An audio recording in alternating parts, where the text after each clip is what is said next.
ओम शांति। आसुरी संप्रदाय और ईश्वरीय संप्रदाय का अंतर स्पष्ट कर मीठे परमात्मा कहते हैं कि सारा दिन अपने पर नजर रखनी है कि हम सभी आत्माएं ईश्वरीय संप्रदाय का बनकर रहते हैं, क्योंकि ईश्वरीय संप्रदाय का बनकर ही हम सभी आत्माएं अपने हिसाब किताब को सेटल कर सकेंगे। और कोई विधि है ही नहीं।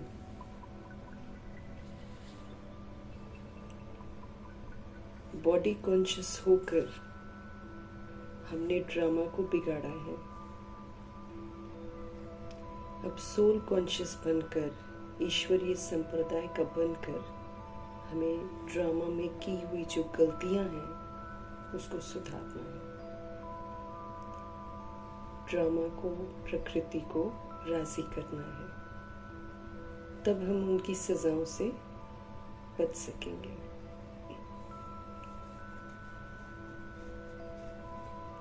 एक्यूरेसी से चलने की समझ देने वाले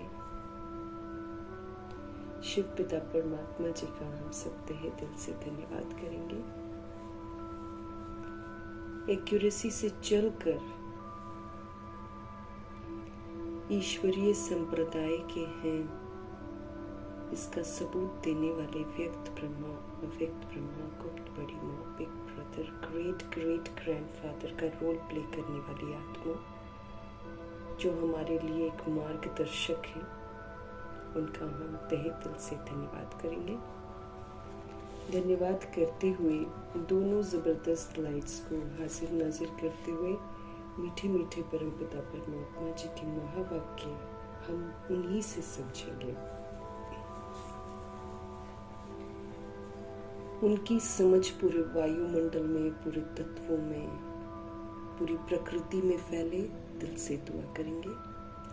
उनसे मिल रही जो समझ है यूनिवर्स में मौजूद सभी आत्मा भाइयों तक पहुंचे, ये भी हम दिल से दुआ करेंगे। मीठे परमात्मा जी की समझ उन आत्माओं तक पहुंचे जो इस समय आकारी शरीरों में हैं, रोज शरीर छोड़ रहे हैं, बेचैन है, परेशान है, सब तक प्रभु जी की समझ पहुंचे। उन आत्माओं तक प्रभु जी की समझ पहुंचे जो गर्भ में प्रवेश कर गए हैं। उन आत्माओं तक पहुंचे जो हॉस्पिटलों में पीड़ित हैं, घरों में पीड़ित हैं। उन आत्माओं तक प्रभु जी की समझ पहुंचे जो प्राकृतिक आपदाओं में फंसे हुए हैं। उन आत्माओं तक पहुंचे जो माया के प्रकोप में आकर अलबेले बन गए हैं या फिर तंत्र मंत्र की वजह से थोड़ा सा बाबा से विस्मृत हो गए हैं। उन आत्माओं तक प्रभु जी की समझ पहुंची जो वाम मार्ग में चले गए हैं। उन आत्माओं तक प्रभु जी की समझ पहुंची जो कुमार कुमारियों के शरीरों में है, छोटे शरीरों में है, जो कि अभी बड़े खतरनाक दौर से गुजर रहे हैं।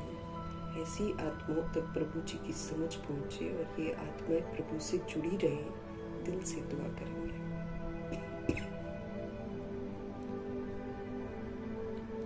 उन आत्माओं तक प्रभु जी की समझ पहुंचे जो अपनी ही संस्था बनाकर बैठ गए हैं, खुद को भी गुमराह कर रहे हैं, दूसरों को भी गुमराह कर रहे हैं। सब तक प्रभु जी की समझ पहुंचे। मीठे परमात्मा जी की समझ भिन्न भिन्न सत्ताओं के प्रति, भिन्न भिन्न वर्गों के प्रति, भिन्न भिन्न मठ पंथों के प्रति, उन आत्माओं के प्रति जो भाषाओं के आधार पर, धर्म के आधार पर, जातियों के आधार पर आत्माएं बट गई हैं, सब तक प्रभु जी की समझ पहुंचे। दैहिक धर्मों की भिन्नता में बटी हुई जितनी भी आत्माएं हैं, सब तक प्रभु जी की समझ पहुंचे। वैश्याओं तक प्रभु जी की समझ पहुंचे, किन्नरों तक प्रभु जी की समझ पहुंचे, दैहिक धंधे जो करवा रहे हैं उन तक प्रभु जी की समझ पहुंचे, यादव कौरव यज्ञों तक प्रभु जी की समझ पहुंचे, भूत प्रेत आत्माएं जो भटक रही हैं उन तक प्रभु जी की समझ पहुंचे, तंत्र मंत्र रिद्धि सिद्धियां जो कर रहे हैं उन तक प्रभु जी की समझ पहुंचे, जो हम आत्माओं के साथ नकारात्मकता से जुड़ी हुई हैं उन तक प्रभु जी की समझ पहुंचे, जो आत्माएं हम आत्माओं के लौकिक में कनेक्टेड हैं उन तक प्रभु जी की समझ पहुंचे, उन वृद्ध आत्माएं, उन अनाथ आत्माओं के प्रति भी बाबा की समझ पहुंचे, उस समर्पित करेंगे ताकि वो जो दैहिक रिश्तों के लिए रोते रहते हैं वो सभी आत्माएं प्रभु से अपने सारे संबंध जोड़कर फिर से खुश हो जाएं। दिल से हम दुआ करेंगे, अपने लिए भी हम दुआ करेंगे कि हम आत्माओं को भी बाबा के महावाक्य यथार्थ समझ में आए और हम यथार्थ उनको अमल में लाकर संशोस फादर का सबूत दे। दिल से दुआ करेंगे, उन स्थानों में उन लोगों तक प्रभु जी की समझ पहुंचे जहां अभी तक पहुंची ही नहीं है। इन्हीं दुआओं के साथ देखेंगे आज हमारे परमपिता परमात्मा किस विधि से हम आत्माओं को सत्यता और दिव्यता की सभ्यता सिखा रहे हैं। मीठे बाबा बोले, मीठे बच्चे आत्म अभिमानी होकर बैठो। ना तो हम अपने को चेक कर लेंगे कि अभी जो हम बाबा से मुरली सुनते हैं, समझते हैं, तो क्या हम आत्म अभिमानी होकर बैठे हैं? क्योंकि आत्म अभिमानी होकर नहीं बैठेंगे तो बुद्धि हमारी कभी कहाँ जाएगी, कभी कहाँ जाएगी।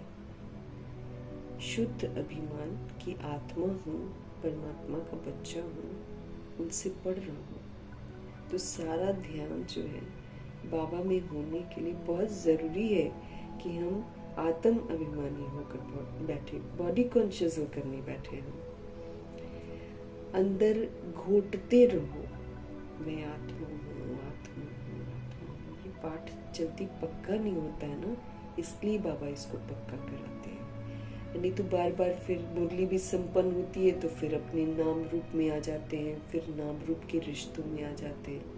अब जो नाम रूप है और नाम रूप के रिश्ते हैं, ये एक रोल है जो खत्म होने वाला है, उसको खत्म करना है। आत्मा झूठ बोलती है, आत्मा झूठ बोलती है कि मेरा नाम स्वयं सो है, मेरे फादर का नाम स्वयं सो है। ये आत्मा झूठ बोलती है। शरीर के भान में आकर उसको जो पेरेंट्स होते हैं शरीर के, वो उसको सिखाते हैं, वो उसके दिमाग में डालते हैं कि हम तुम्हारे मदर हैं, हम तुम्हारे फादर हैं, या फिर कोई और रिलेशन है, सारा उसके फीड करते हैं। वरना जब सोल गर्भ जेल के बाहर आती है, जब वो जन्म लेती है, जिसको लोग जन्म कहते हैं, वो जब बाहर निकलती है वो तो सजा खाकर बाहर निकलती है। ये नाम रूप सारा मिटा कर निकलती है वो बाहर। उसको नहीं मालूम है उसका नाम क्या है, रूप क्या है। उसको ये नहीं मालूम है कि मेल क्या होता है, फीमेल क्या होता है। ये सारी चीजें उसको बिल्कुल मालूम नहीं होती है। ये तो फीड करते हैं, वो सजा खाकर बाहर निकलती है। गॉड को प्रॉमिस करती है कि मैं आपको याद करूंगी। तो ऐसा हम 63 जन्म कर चुके हैं ऐसे काम। 63 जन्म में कलयुग हम ले लेते हैं। कलयुग के 42 जन्म हमने बाबा को प्रॉमिस किया है गर्भ जेल में कि भाई हम नहीं करेंगे गलत काम, हम आपको ही याद करेंगे, हम पवित्र रहेंगे और किसी को हम याद नहीं करेंगे। लेकिन वो जन्म ले लेते हैं तो फिर परिवार वाले उसके ऊपर इतनी जबरदस्त रिकॉर्डिंग करते हैं कि आत्मा वो भूल जाती है सजाएं जो वो खाकर निकलती है। इस कदर हम सभी आत्माएं जो है पापों के बोझ से ग्रसित हो गई हैं। बहुत सारे पाप फिर हमारे ऐड हो गए ना, कि गर्भ में बोला झूठ और बाहर निकलकर फिर हो गए इस दुनिया के। तो घोटना है हमको बार बार, ऐसे थोड़ी पक्का हो जाएगा आत्मा का पाठ। क्योंकि जब हम शरीर छोड़ेंगे तो उस समय आत्मा हूँ की स्मृति रहनी चाहिए, तब हम परमात्मा की याद में रहेंगे। थोड़ा भी मेरे को धन दौलत याद आ गया तो दुर्गति हो जाएगी, कोई रिश्ता याद आ गया तो दुर्गति हो जाएगी, बच्चे याद आ गए तो दुर्गति हो जाएगी। अब तो पक्का करना, मिटाना है। रहेंगे इस दुनिया में, धंधा धोरी करेंगे इस दुनिया में, घर के कार्य भी करेंगे, लेकिन घोटते रहना है कि मैं आत्मा। ये तो महज एक जो खेल में खेल खेला हुआ है मैंने, और जो हिसाब किताब बना रखे हैं हमने, उसको हमको सेटल तो करना है। भाग तो हम सकते नहीं है, लेकिन भगवान ने विधि क्या बताई है? ट्रस्टी बनकर करो। ट्रस्टी हर चीज को संभालता है बहुत अच्छे से, लेकिन कभी भी वो किसी चीज को अपना नहीं समझता है। ऐसे हमको भी बोलते हैं कि आप सभी को प्रभु की अमानत समझो, जो भी आपके संबंध संपर्क में आते हैं। नहीं तो लड़ते झगड़ते हैं ना हम लोग, फिर एक दूसरे के साथ अगर बनती नहीं है तो लड़ते झगड़ते हैं। अब बाबा कहते हैं अब इसको तो तुम समाप्त करो, ईश्वरीय संप्रदाय का बनना है, तो लड़ना झगड़ना नहीं है। लेकिन फिर कैसे हम संस्कार मिलाएं और कैसे सबके साथ अच्छे रहें, उसके लिए फिर बाबा युक्ति बताते हैं कि तुम ये समझ लो कि ये लोग भगवान की अमानत है। बस एटलीस्ट भगवान की अमानत समझकर आप अच्छा व्यवहार कर लो। बेदाग बनना है हमको, तो ये विधियां अपनानी है। तो मैं आत्मा हूँ की रिकॉर्डिंग अब करनी है। आत्मा हूँ, परमात्मा का बच्चा हूँ। विस्तार से मुझे सार की तरफ लौटना है। विस्तार है कि मैं देह हूँ, मैं सो एंड सो हूँ, मेरे सो एंड सो है, वगैरह वगैरह। बहुत विस्तार है उधर तो। देह का विस्तार, देह के संबंधों का, देह के वस्तु वैभवों का बहुत विस्तार है। अब वो मेरी चित्त से एकदम इरेज हो जाए। आत्मा बिंदी हूँ, परमात्मा का बच्चा हूँ, इसमें हम ठहर जाएं, टिकना है इसमें। बाबा कहते सारा दिन वो वाली अवस्था चाहिए, तब हम आत्मा बनकर अपने रोल को जस्टिस दे पाएंगे। और तब जितना मैंने उल्टा सीधा हिसाब किताब बनाया है उसको हम सेटल कर लेंगे। फ्री होकर, बिंदी बनकर फिर बाबा के साथ उड़ जाएंगे। जब तक बिंदी बने नहीं है, जब तक जीरो हम बने नहीं है, तब तक हम हीरो पार्ट बजा ही नहीं सकते। तो ईश्वरीय पढ़ाई है, हमारे बुद्धि में बहुत अच्छी तरह बस जाए, ये बहुत जरूरी है। नहीं तो आत्माएं महावाक्यों के अर्थ नहीं समझ रही हैं, कई अपनी अपनी विधि से चल रहे हैं, तो वो तो हमको लॉस हो जाएगा ना। इसीलिए प्रभु जी हमको कह रहे हैं आत्म अभिमानी होकर बैठो।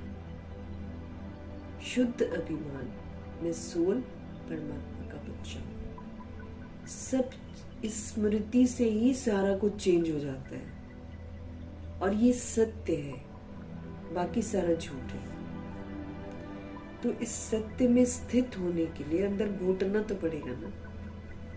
इसको घोटते घोटते सारा विस्तार की जो ब्रांचेस मैंने बना रखी हैं, टहनियां जो मैंने बना रखी हैं, जो रस्सियां मैंने बांध रखी हैं, उसको मुझे खुद ही खोलना है।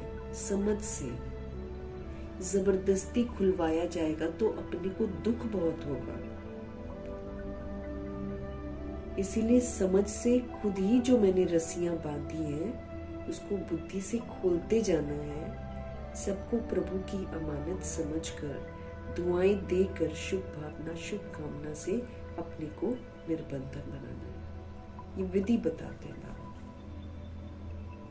कि जकड़ तो हमने रखा हुआ है अपने आप को मोह की रस्सियों से, लेकिन अब हमको ये तो पता चल गया है कि न तो देह मेरी है, न देह का विस्तार मेरा है, न देह के वस्तु वैभव मेरे हैं, कुछ भी मेरा नहीं है, रियलिटी है।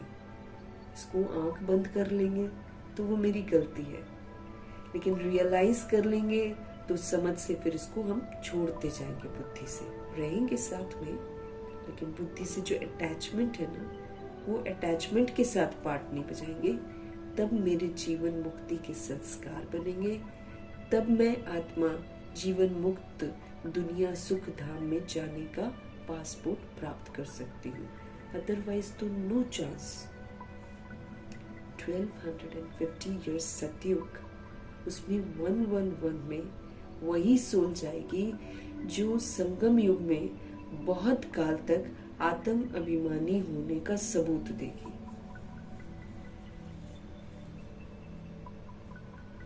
इसीलिए हमको क्या करना है, घोटते रहना है कि मैं शरीर नहीं हूं, मैं आत्मा हूं।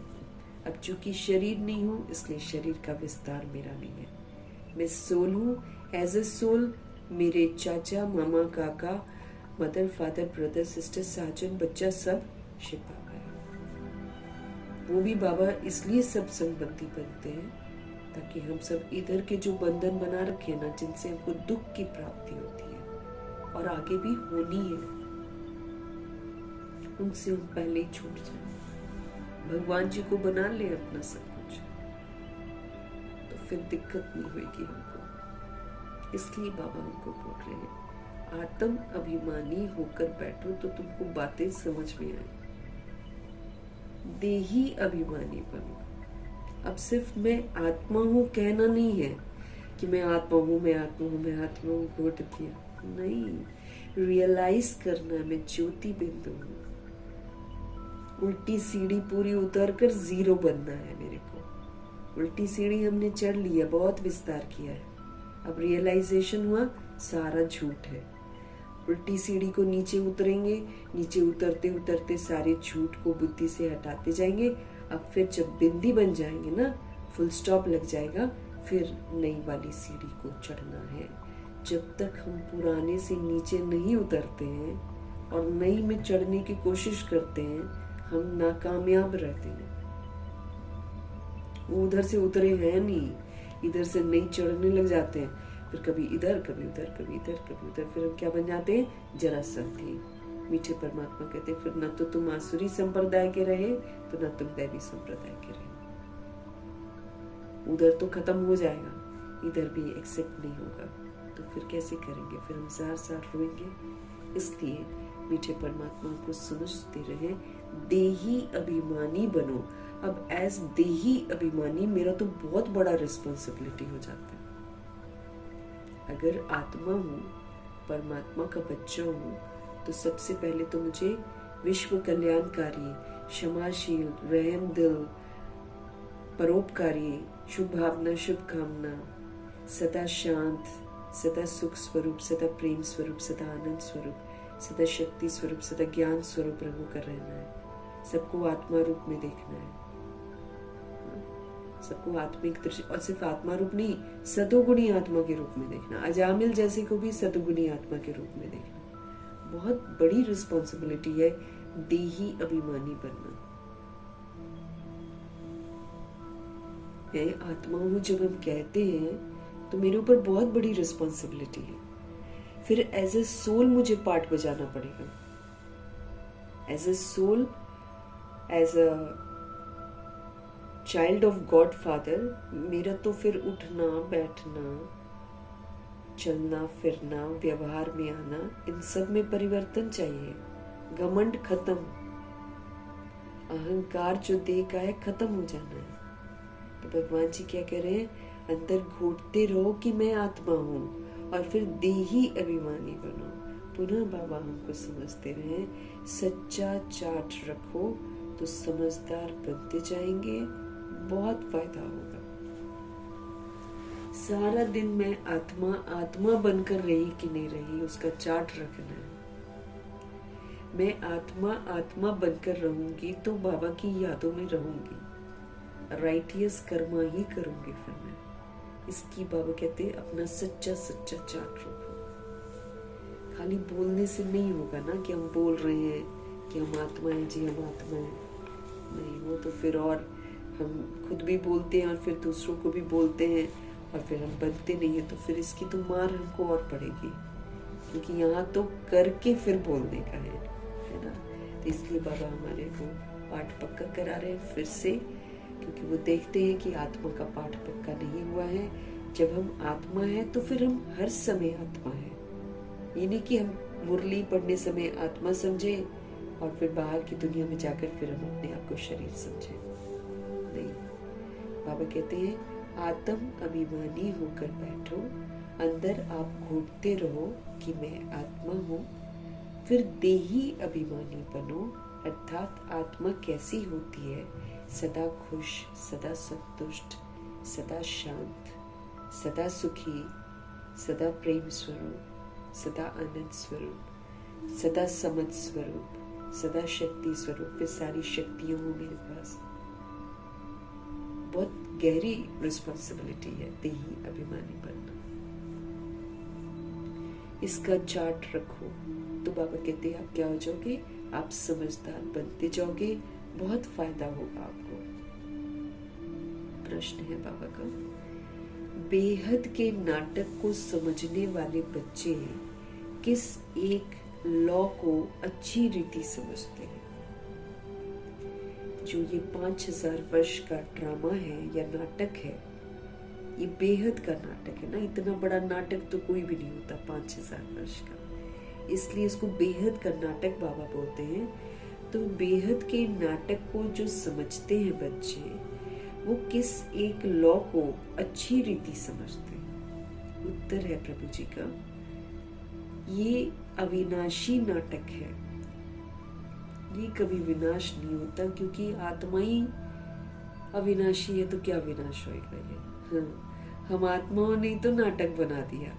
अब हम मरते नहीं हैं, हम जो करते हैं हम रिकॉर्ड कर लेते हैं, फिर उसी रिकॉर्ड के वशीभूत होकर फिर हम पाठ बजाते रहते हैं। तो ये अविनाशी नाटक है, ये कभी भी विनाश नहीं होता।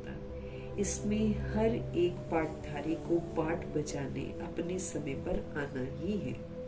हर सोल आएगी अपने समय पर पाठ बजाने के लिए। कलयुग की कलयुग में आएगी, द्वापर युग वाली द्वापर युग में आएगी, त्रेता युग वाली त्रेता युग में आएगी, और सतयुग वाली सतयुग में आएगी। इसकी रिकॉर्डिंग आत्मा खुद करती है।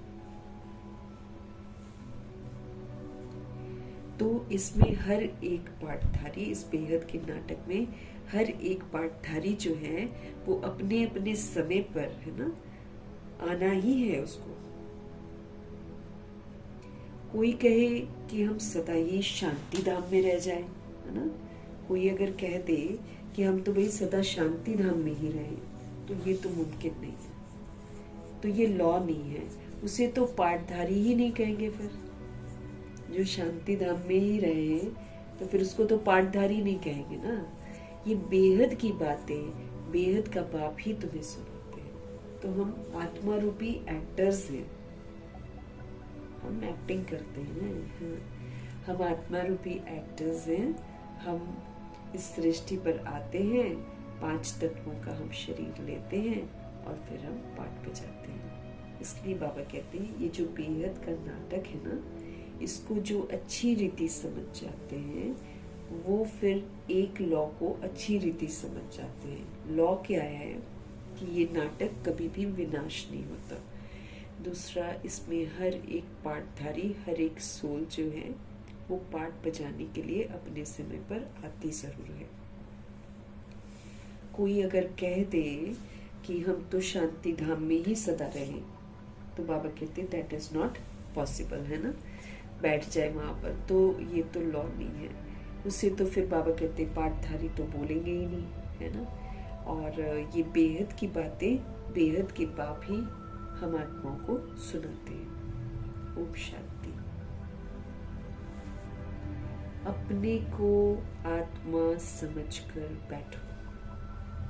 फिर से बाबा हमको समझा रहे हैं, अपने को आत्मा समझकर बैठो, तो फिर फिक्र हो जाएगी हमको कि भाई मैं आत्मा एक्टर हूँ। अब एक्टिंग करते करते मैंने अपने पाठ को बिगाड़ा हुआ है, पाप भी कर रखे हैं। अब ये जो ड्रामा है, ये प्रकृति है, ये मेरे को सजा देने वाली है। भगवान उससे पहले मुझे बचाने के लिए आ गए हैं। तो भगवान की श्रीमत पर चलकर फिर से सतो प्रधान बनकर, फिर से प्रकृति की सेवा करके, उसको सुख शांति का सहयोग देकर, मुक्त अवस्था, जीवन मुक्त अवस्था में रहकर हमको सारा अपना हिसाब किताब सेटल करना है। सतोगुणी सतयुगी व्यवहार करके हमको अपने पाठ को सेटल करना है। इसलिए बाबा हमको क्या बोल रहे हैं, आप अपने को आत्मा समझ कर बैठो। देह अभिमान छोड़ कर बैठो, नहीं तो बार बार बुद्धि देह में जाएगी, रिश्तों में जाएगी, काम धंधे दोहरी में चली जाएगी। तो कम से कम जब हम पढ़ रहे हैं तब तो धंधा दोहरी हमको याद न रहे ना, तभी तो धंधा दोहरी जहाँ करने जाते हैं वहाँ आप सेवा कर सकेंगे। बाबा हमको क्या बोलते हैं कि जहाँ आप जॉब पर भी जाते हो, आप कभी मत सोचो कि मैं कमाने जा रही हूँ या कमाने जा रहा हूँ। आप हमेशा सोचो कि ये मेरा हिसाब किताब है, मैं सेवा पर जा रहा हूँ, मुझे सेवा करनी है। वहां पर कैसी सेवा? अपने आचरण में या आत्म अभिमानी होकर वहां पर रहेंगे तो डिफरेंट टाइप का व्यवहार हम करेंगे, वो फिर सबको प्रभु की तरफ आकर्षित करेगा। तो हम सभी आत्माएं सेवा पर हैं। अपने को आत्मा समझकर बैठो। देह अभिमान है ना, उसको छोड़कर बैठो। देह अभिमान तो आलस करवाएगा, देह अभिमान इधर उधर ये करना है वो करना है, इधर उधर दिमाग हमारा घुमाएगा। अब ये तो फिर हम घूमते ही रह जाएंगे। इसलिए बाबा हमको बोल रहे हैं कि देह के अभिमान को छोड़कर फिर बैठो। बेहद का बाप बच्चों को समझा रहे हैं। समझाया उनको जाता है जो बेसमझ होते हैं। अब हम सभी आत्माएं बेसमझ ही तो हो जाते हैं ना, तो बाबा फिर हमको अब समझदार बना रहे हैं। अब हम जब समझ मिलती है बाबा से हमको, और जब हमको पुराना याद आता है तो सच में लगता है कि अरे कितनी बेसमझी हम कर रहे थे, क्या क्या कर रहे थे, है ना। तो बाबा हमको समझ दे रहे हैं कि समझाया तो उन्हीं को जाता है ना जो बेसमझ होते हैं। आत्मा समझती है कि बाप सच कहते हैं। अभी जब हम बाबा से सुनते हैं तो हम समझते हैं, आत्मा अगर है ना तो आत्मा समझती है कि बाप ना सच कहते हैं। हम आत्मा बेसमझ बन गई है। बेतुके काम हम करते, अहंकार में आना, उन चीजों को अपना कहना जो मेरी है ही नहीं है, मोह करना, फिर लोभ करना, फिर क्रोध करना, चिढ़ना, आवेश में आना, फिर कामनाएं रखना, वो ऐसा करे वो ऐसा करे। सारा हम गंदे गंदे काम करते थे, बेसमझ एकदम। शादियां करना, शादियां करवाना, बेसमझी। तो समझाया उनको जाता है जो बेसमझ होते हैं। अब आत्मा समझती है कि बाप वाकई सच कहते हैं। हम आत्मा बेसमझ बन गई है। मैं आत्मा अविनाशी हूं। मैं कभी मरती नहीं, जलती नहीं, कटती नहीं, कोई कुछ नहीं कर सकता हमको। इसलिए देखो, जब कोई हमारा बुरा करता है या कोई हमको जान से मारने की कोशिश करता है तो वो क्या कर रहा है? वो शरीर को मार रहा है। फिर आत्मा अगर बचती जाती है तो फिर वो तो आत्मा को थोड़ी कोई मार पाता है। इसलिए कई लोग नाकामयाब रहते हैं किसी को मारने में, और कई लोग मार भी देते हैं।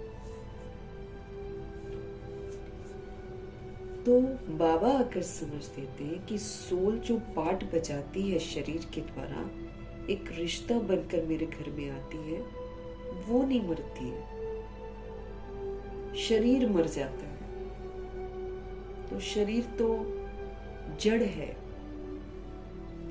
तो उसमें तो हरकत ही तब आती है जब सोल अंदर प्रवेश करती है, उसके बिना तो वो जड़ है। तो शरीर के माँ बाप में जड़ बनाने की ताकत है, उसमें जो जान डलती है वो तो प्रभु की अमानत है, वो तो प्रभु की अमानत है। मेरे साथ उसका कुछ है हिसाब किताब, इसलिए वो मेरे घर आई है। हिसाब किताब सेटल हो जाएगा, हम अलग हो जाएंगे, है ना। एज अ रोल देह अभिमान में हम लोग दावा करते हैं कि ये मेरा है, ये मेरा है, ये मेरा है। इस बात से बिल्कुल अनजान कि जब शरीर छूटता है तो कहाँ रह जाता है मेरा मेरा किसी का। तो जो शरीर को चलाती है वो सोल है, और वो सोल किसकी है? शिव बाबा की है। वो बच्चा शिव बाबा का है। इसलिए बाबा हम लोग को बोल रहे हैं ना कि अब और वृद्धि मत करो।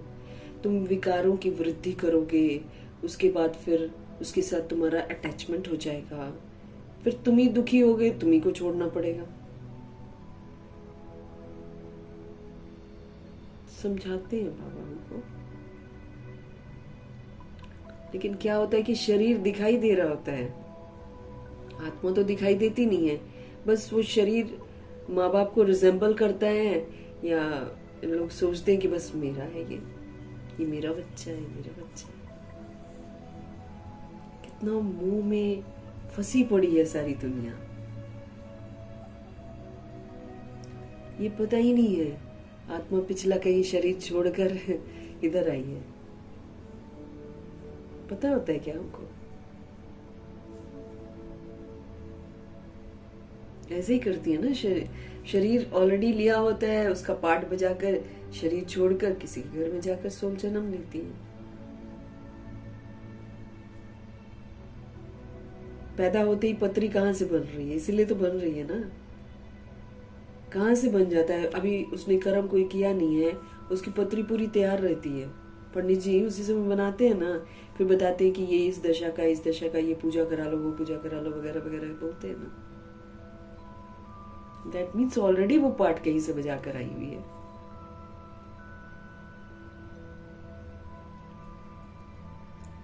फिर हम दे अभिमान में और बेसमझी में ये बोल बैठते हैं मेरा मेरा मेरा। क्या बन जाते हैं हम लोग? बंदर बंदरी बन जाते हैं।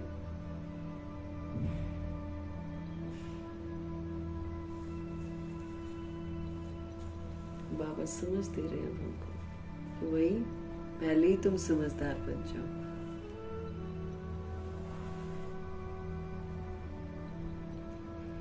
शरीर विनाशी है, आत्मा तो मरती नहीं है, कोई मार भी नहीं सकता उसको।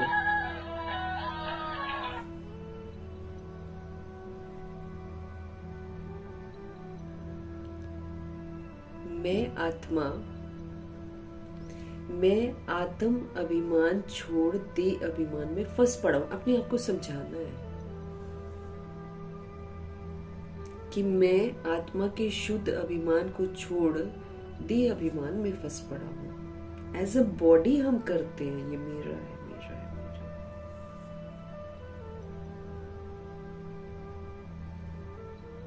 तो बेसमझ ठहरे ना, बाबा कहते हैं। आत्मा है वो छोड़कर अपने आप को कह रहे नहीं मैं बॉडी हूं, मेरा ये नाम है, मेरा ये नाम है। तुम बेसमझ ही तो है।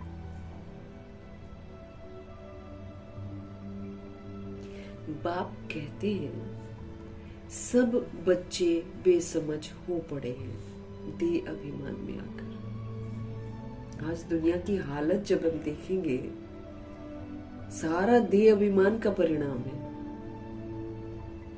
है एक ही घर की आत्माएं, एक ही बाप के सब बच्चे हैं, सब बिंदियां हैं। घमंड क्या करेंगे? बिंदी है बिंदी। लेकिन ये जो दे अभिमान है इतना अकड़ में ले आता है।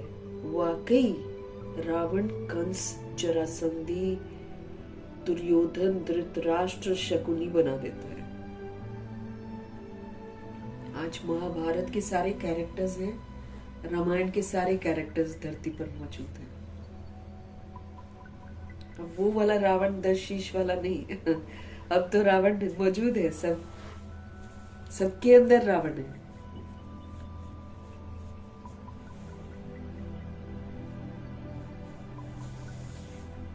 दे अभिमान में आकर बाबा कहते हैं सारे के सारे बच्चे बेसमझ हो पड़े। ये जाति, ये मठ पंथ, ये धर्म, ये ऐसा घुसा रखा है बुद्धि में कि खोखले हैं सब।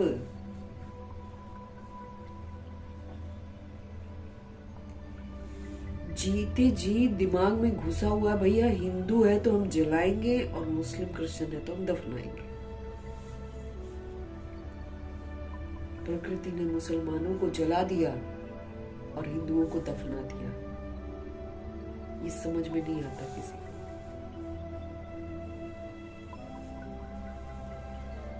घमंड तोड़ दिया। फिर हर आत्मा शरीर छोड़ती है, जितना मर्जी विस्तार कर ले, महल बना ले, बंगले बना ले।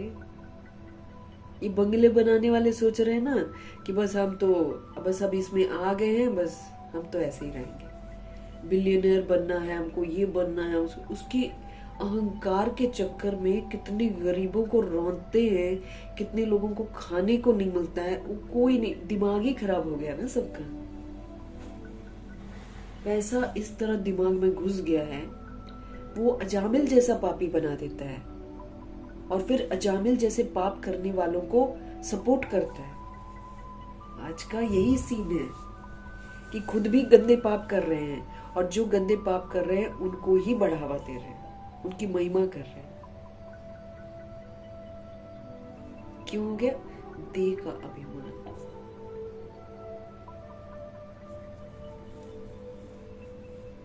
तो बेसमझ ठहरे ना। बाप कहते हैं सब बच्चे बेसमझ हो पड़े हैं देह अभिमान में आकर। फिर तुम बाप के द्वारा देही अभिमानी बनते हो तो बिल्कुल समझदार बन जाते हो।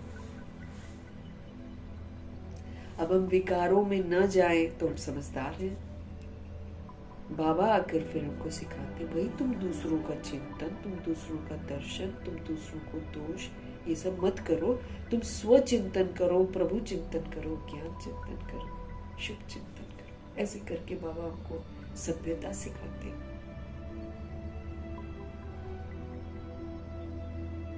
अब हम जब विकारों को यूज नहीं करते तो फिर हम समझदार कहलाते हैं। हम पवित्र बनते हैं तो समझदार हैं। हम अगर शांत रहेंगे तो समझदार हैं। अगर हम सदा सुखी रहेंगे, सदा संतुष्ट रहेंगे, सदा खुश रहेंगे बाबा के कहे अनुसार, तब हम समझदार हैं। हम सहन करते हैं, हम समझदार हैं। विस्तार को सार कर लेते हैं, हम समझदार हैं। हम बातों को समेट लेते हैं, समझदार हैं। समा लेते हैं तो हम समझदार हैं। अब बाबा हमको समझदार बनाते हैं। कोई तो बन गए हैं समझदार, कोई फिर पुरुषार्थ करते रहते हैं।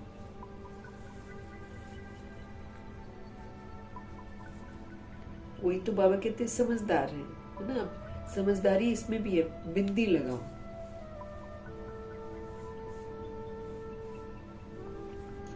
बाबा कहते कोई तो समझदार बन जाते हैं, कोई तो बन गए हैं और कोई पुरुषार्थ करते रहते हैं कि हम समझदार बन जाएं। आधा कल्प लगा है हमको बेसमझ बनने में। 63 जन्म पुनर्जन्म में आके हम सब बेसमझ हो गए।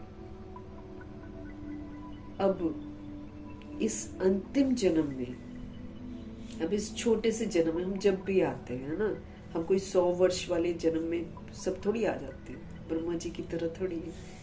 कुछ लोग बाद में आते हैं, कुछ लोग अभी भी आ रहे हैं, कुछ लोग आने वाले हैं। तो ये जो थोड़ा सा समय है, इसमें ही हमको समझदार बनना है। माना जो समझ हमको मिल रही है, उस समझ के प्रमाण पाठ बजाकर समझदारी का सबूत देना है कि हाँ हम समझदार हैं। बोलने से थोड़ी हम समझदार हो जाएंगे। जब हम प्रैक्टिकल में करेंगे तब हम समझदार कहलाएंगे। तो आधा कल्प तो हमको लगा बेसमझ बनने में। अब थोड़े से जन्म में, थोड़े से समय में हमको फिर से समझदार बनना है।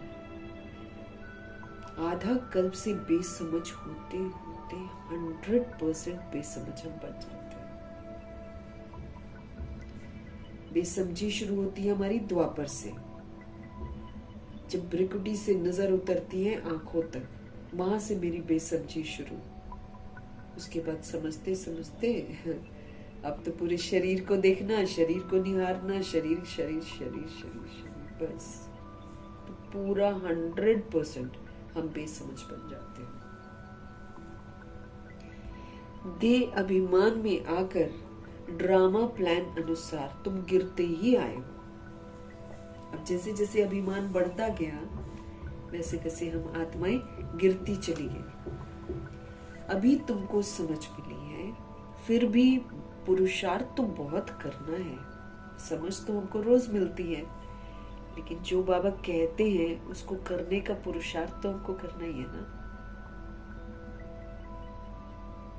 अभी तुमको समझ मिली है, फिर भी पुरुषार्थ बहुत करना है, क्योंकि बच्चों में क्या चाहिए? बच्चों में दैवी गुण भी तो चाहिए।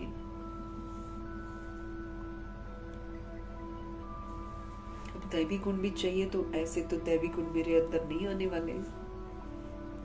भगवान जो दैवी गुणों की हमको समझ देते हैं, उसको जब हम व्यवहार में लाएंगे प्रैक्टिकल में सभी आत्माओं के प्रति, तब वो मेरे बनेंगे।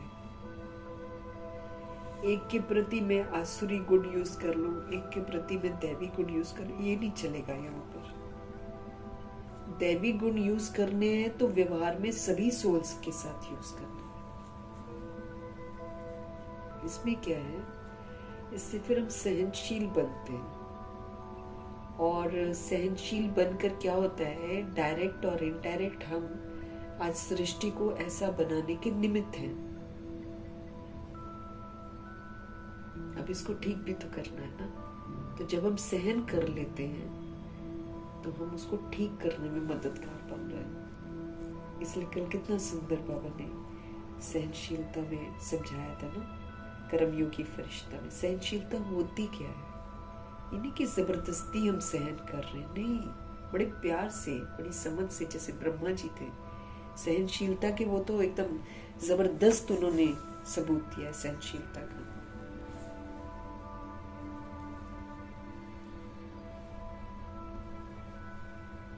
तो देह अभिमान में आकर ड्रामा प्लान अनुसार तुम गिरते आए हो। अभी तुमको समझ मिली है, फिर भी पुरुषार्थ तो बहुत करना है। क्यों? क्योंकि हमको दैवी गुण भी तो चाहिए, और बहुत काल तक चाहिए। सबसे बड़ी बात ये है, उसके बीच में हमको ठोकने वाले, हमको तंग करने वाले, हमको गिराने वाले, हमारा बुरा करने वाले, ये सब आएंगे। जो 16,108-33 करोड़ आत्माएं भगवान से पढ़ रही है ना, वही तो लॉ बनाती है सारी दुनिया का।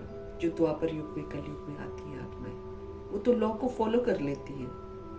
इसीलिए जिन्होंने हमारे बनाए हुए लॉज को फॉलो किया है, वो हमारे साथ हिसाब किताब लेने के लिए आएंगे ना। ड्रामा के राज को बाबा कहते समझो, तो फिर हमको कभी भी किसी बात में दुख नहीं होगा। अब देवता बनना है, मूर्ति बनना है, तो भाई ठोका ठोकाई तो होएगी। फिर ठोके ठोकाई में जब हम दैवी गुण यूज करेंगे तभी तो माना जाएगा कि मेरे में दैवी गुण है। कि बाबा कहते सब कुछ अच्छा है और तुम अच्छा बनकर दिखाओ, वो थोड़ी होगा।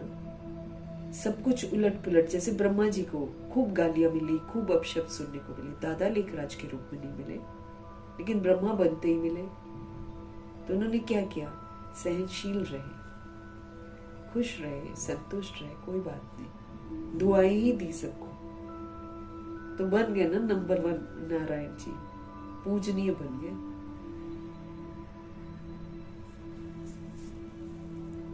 तो हर तरह की सोल जो आज मौजूद है दुनिया में, वो अपने को हिसाब किताब लेने आएगी। बस बाबा हमको ये समझाते हैं कि तुम जब मेरे बनते हो तो देह सहित देह के सभी धर्मों को, देह के सभी संबंधों को बुद्धि से त्याग दो, और अब तुम मेरी श्रीमत पर चलो, मेरी याद में रहो। मैं जो शिक्षाएं दे रहा हूं उसको तुम धारण करो। हम ऐसे नहीं करते हैं, हम बिंदी नहीं लगाते हैं ना हम, इसलिए लॉ हाथ में उठा लेते हैं। हम कुछ न कुछ खराब करने वाले बंदे को हम लोग बोलते रहते हैं, तो क्या कर रहे हैं? हम लॉ हाथ में उठा रहे हैं, इसलिए हमारे को प्रॉब्लम्स आ जाती हैं। समझ से पार्टनर ब्रह्मा जी ने बिंदी लगाई है, हुआ सब कुछ उनके साथ भी है, हम लोग के साथ होगा, क्योंकि हम 16,133 करोड़ देवी देवताओं वाले गायन जो होता है ना, उसमें हम आते हैं। इसलिए द्वापर युग कलयुग में मौजूद हर तरह की आत्मा हमारे संपर्क में आएंगी और कहीं ना कहीं हमको कुछ न कुछ बोलकर कुछ करके जाएंगी। लेकिन ये देखा जाएगा कि कितना हम सहनशील रहते हैं, कितना हम बिंदी लगाते हैं और कितना हम दुआएं देते हैं। क्योंकि बाबा ने बोला ना, जो फुल स्टॉप लगाएगा वो फुल पास हो जाएगा। जो क्वेश्चन करेक्शन करता रहेगा, वो लॉ हाथ में उठा रहा है तो वो कष्ट जरूर भोगी।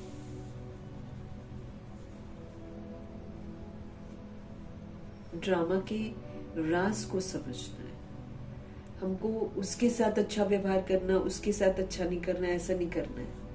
हमको सभी के साथ एक जैसा व्यवहार करना है, एक जैसा। उसको दैवी गुण कहते हैं। बच्चे जानते हैं हम सर्व गुण संपन्न, 16 कलश संपूर्ण, संपूर्ण निर्विकारी, मर्यादा पुरुषोत्तम, संपूर्ण अहिंसक थे। क्योंकि बाबा समझ दे रहे हैं अब जो तो होगा वो तो इस बात को स्वीकार करेगा और फिर से ऐसा बनने के पुरुषार्थ में तत्पर रहेगा। जो फिर पीछे आए होंगे वो नहीं करेंगे फिर। इसीलिए बाबा समझ सभी को देते हैं, लेकिन कौन उसको कितना कैच करके वैसा बनता है वो फिर अपने आप को समझ सकता है कि वो देव कुल का है कि क्षत्रिय कुल का है।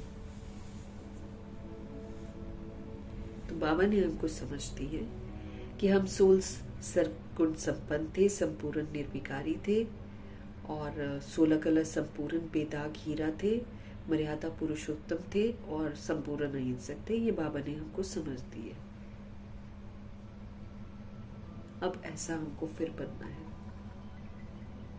फिर इस समय कलयुग में निर्गुण बन पड़े, सारे गुण खत्म, कोई भी गुण नहीं रहा। तुम बच्चों में भी नंबरवार पुरुषार्थ अनुसार इस खेल को समझते हो। अब ये जो ड्रामा है 5,000 वर्ष का, इसको समझना बहुत जरूरी है और एक्यूरेसी से समझना बहुत जरूरी है। लेकिन भगवान समझ देते हैं कि सब नंबरवार ही समझते हैं। जितना पुरुषार्थ करते हैं उतना समझ जाते हैं। जैसे बाबा कहते हैं ना, जो पिया के साथ है उसके लिए ज्ञान की बरसात है। जो शिव बाबा के साथ रहता है उसको बाबा समझाते रहते, टचिंग कराते रहते हैं। बाबा कहते सब नंबरवार पुरुषार्थ अनुसार इस खेल को समझते हैं। समझते समझते भी कितने वर्ष हो गए। अब बाबा तो अपने अनुसार देख रहे हैं ना, क्योंकि 100 वर्ष तो होने वाले हैं। तो बाबा कहते समझते समझते भी कितने वर्ष हो गए हैं, फिर भी जो नए हैं ना, बाबा कहते हैं जो नए हैं वो अच्छे समझदार बनते जाते हैं। पुराने वाले अभी वैसे ही। तो समझते समझते भी बाबा कहते कितने वर्ष हो गए, फिर भी जो नए आते हैं ना वो अच्छे समझदार बनते जाते हैं, औरों को भी बनाने का पुरुषार्थ वो करते हैं। कोई ने तो बिल्कुल नहीं समझा है ज्ञान को, कोई ने तो बिल्कुल ही नहीं समझा है, बेसमझ के बेसमझ ही है। अगर हम आज आत्मा बनकर पाठ नहीं बजा रहे हैं तो हम अभी भी बेसमझ हैं। तो बाबा कहते बच्चे समझते हैं, लेकिन बाबा कहते सब नंबरवार समझते हैं। बाबा कहते कोई ने तो बिल्कुल नहीं समझा है, बेसमझ के बेसमझ ही है। बाप आए ही है किस लिए? समझदार बनाने के लिए। तो अगर हम आत्म अभिमानी होकर रहते हैं तो हम समझदार हैं, और अगर हम देह अभिमानी होकर रह रहे हैं तो फिर हम बेसमझ के बेसमझ। अपने को हमें चेक करना है।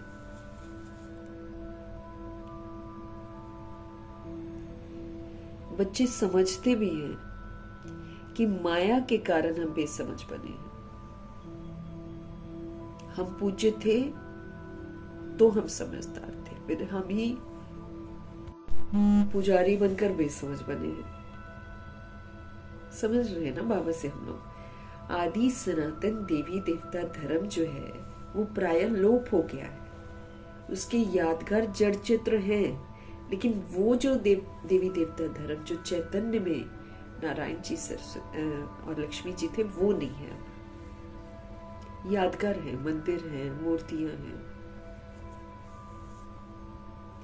तो ये जो आदि सनातन देवी देवता धर्म है, ये प्राय लोप हो गया है। इनका दुनिया में किसी को पता ही नहीं है। ये लक्ष्मी नारायण कितने समझदार थे, राज्य करते थे। बाप कहते हैं तत्त्वम, आप भी ऐसे बनो, या फिर आप भी ऐसे ही हो, ऐसा बाबा बोलते। फिर जो जितना उसको एक्सेप्ट करता है उतना वो वैसा बन जाता है। इसलिए बाबा कहते हैं तत्व, आप भी।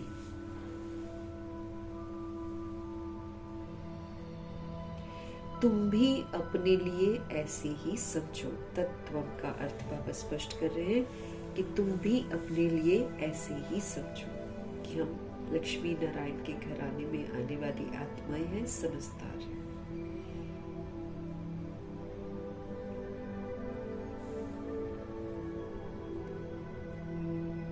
ये बहुत बहुत समझने की बातें हैं। सिवाय बाप के कोई समझा न सके।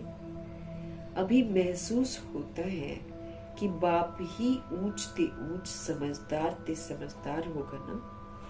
एक तो ज्ञान का सागर भी है, सर्व की सदगति दाता भी है। वो अभी ज्ञान से सभी की सदगति करने आए हैं। अज्ञानता से हमारी दुर्गति हो गई थी, बेसमझी से हमारी दुर्गति हो गई थी। अभी समझ से हमारी सदगति हो जाएगी। कितना हम समझदार बनते हैं, कितना हम समझ कर चलते हैं, उसके अनुसार सदगति होगी। सदगति बाबा स्वर्ग को कहते हैं।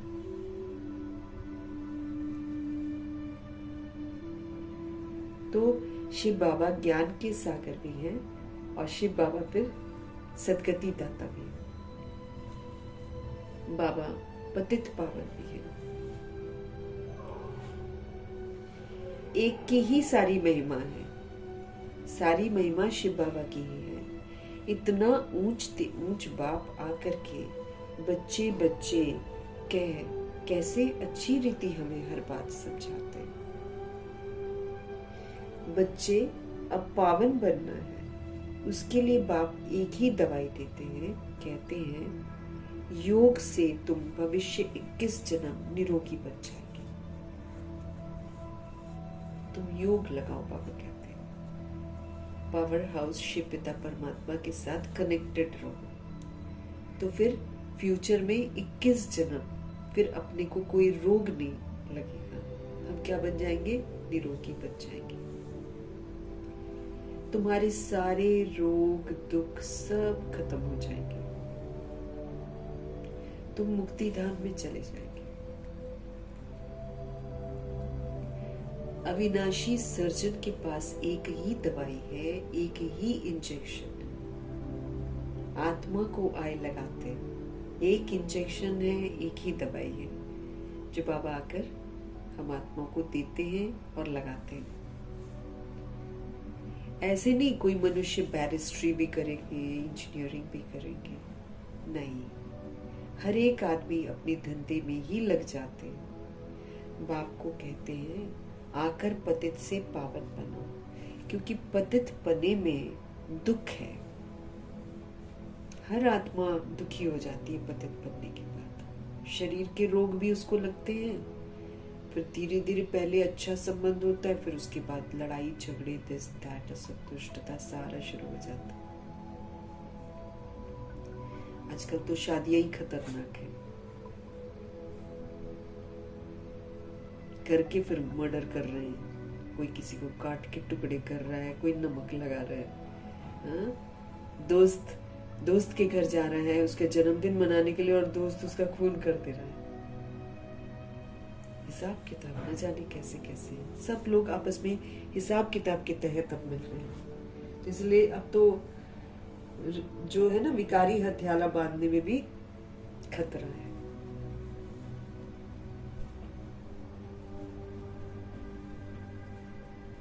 पतित बने हुए, दुख है।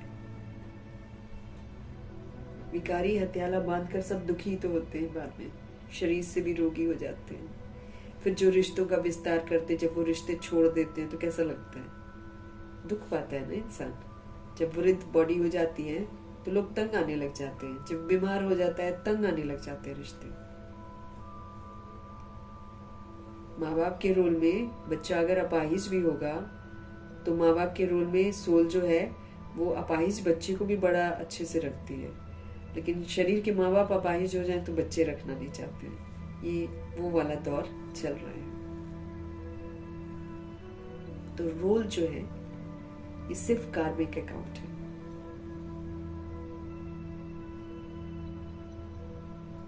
बाबा कहते हैं पतित पना जो है ना ये दुख देता है।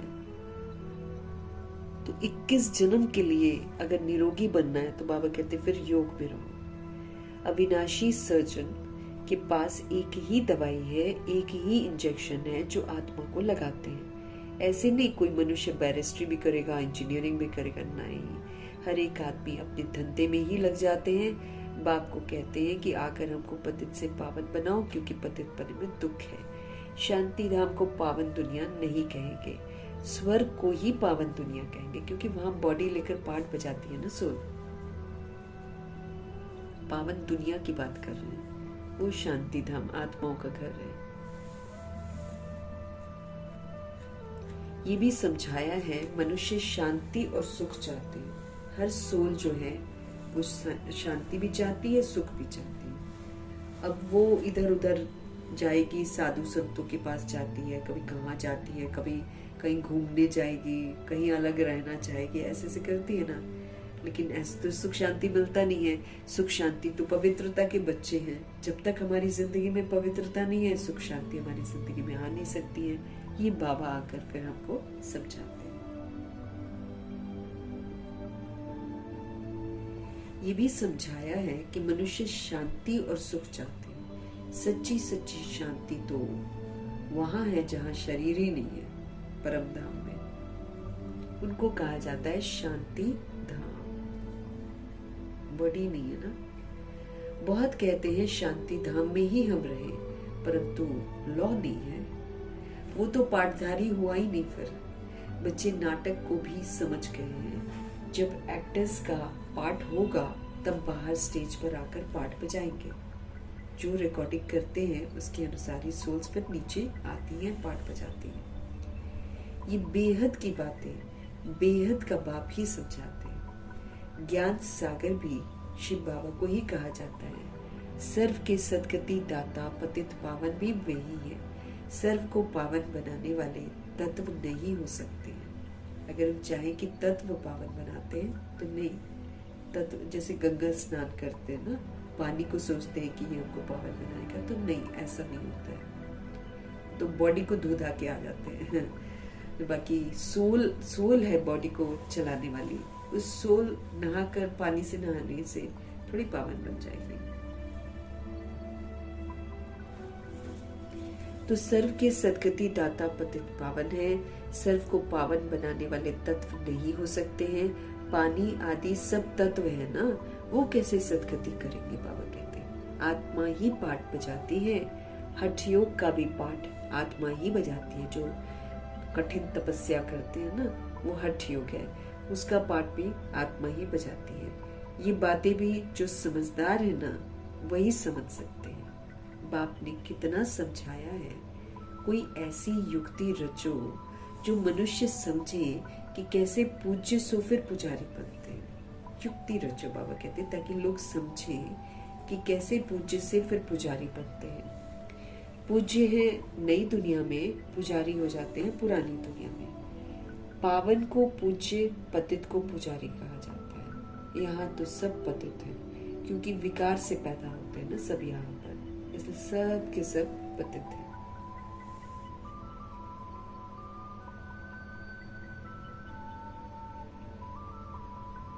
वहां है श्रेष्ठ। गाते भी हैं संपूर्ण श्रेष्ठाचार्य। गाते भी हैं संपूर्ण श्रेष्ठाचार्य। अभी तुम बच्चों को ऐसा बनना है, मेहनत है इसमें। मुख्य बात है याद की। सभी कहते हैं याद में रहना बड़ा मुश्किल है, हम जितना चाहते हैं याद में रह नहीं सकते, ऐसा बाबा को कहते हैं। कोई सच्चाई से अगर चार्ट लिखे ना तो बहुत फायदा हो सकता है, क्योंकि फिर फिक्र हो जाएगी कि इतना घाटा हम कहाँ पर करते हैं। ध्यान जाएगा भाई, ऐसा करते हैं तो घाटा होता है। जैसे रिएक्ट करते हैं, रिजेक्ट करते हैं, घाटा होता है, मतलब लॉ हम हाथ में उठा लेते हैं, ऐसा वाला थॉट आता है ना। फिर आइंदा से ध्यान रखें, नहीं इससे तो मेरा नुकसान होता है, इसको नहीं करना है। तो ऐसे नहीं तो पता नहीं चलता है, कितना घाटा खा जाते हैं नए अभिमान में आकर। तो बाबा कहते हैं अगर कोई सच्चाई से अपना चार्ट लिखे ना तो बहुत फायदा हो सकता है। बाप बच्चों को ये ज्ञान देते हैं कि मन मना भव, मन को अब मेरे में लगाओ। तुम अर्थ सहित कहते हो, तुम्हें बाप हर बात यथार्थ रीति अर्थ सहित समझाते हैं। एक एक चीज बाबा मीनिंगफुल तरीके से समझाते हैं। बाप से बच्चे कई प्रकार के प्रश्न पूछते हैं, बाप करके दिल लेने के लिए कुछ कह देते हैं, परंतु बाप कहते हैं मेरा काम ही है पतित से पावन बनाना। बाकी और कई चीजें बाबा से पूछते रहेंगे, ये कैसे होगा, वो कैसे होगा, लेकिन बाबा ये स्पष्ट करते रहते कि भाई मैं पतित से पावन बनाने के लिए आया, मैं बाकी और कोई मनोकामनाएं पूरी करने थोड़े के लिए आया हूँ। तुम पावन बन जाओ, तुम्हारी मनोकामनाएं वैसे ही पूरी हो जाएंगी सारी की सारी। परंतु बाबा कहते हैं कि कई बाप से बच्चे कई प्रकार के प्रश्न पूछते रहते हैं, बाप करके दिल लेने के लिए कुछ कह देते हैं, परंतु बाप कहते हैं मेरा काम ही है पतित से पावन बनाना, मुझे तो बुलाते ही इसलिए हो ना। तो तुम जानते हो कि हम आत्मा शरीर सहित पावन थी, अभी वही आत्मा शरीर सहित पतित बन गई है।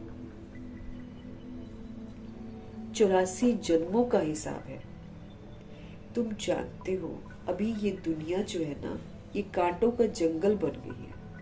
दुनिया कांटों का जंगल बन गई है।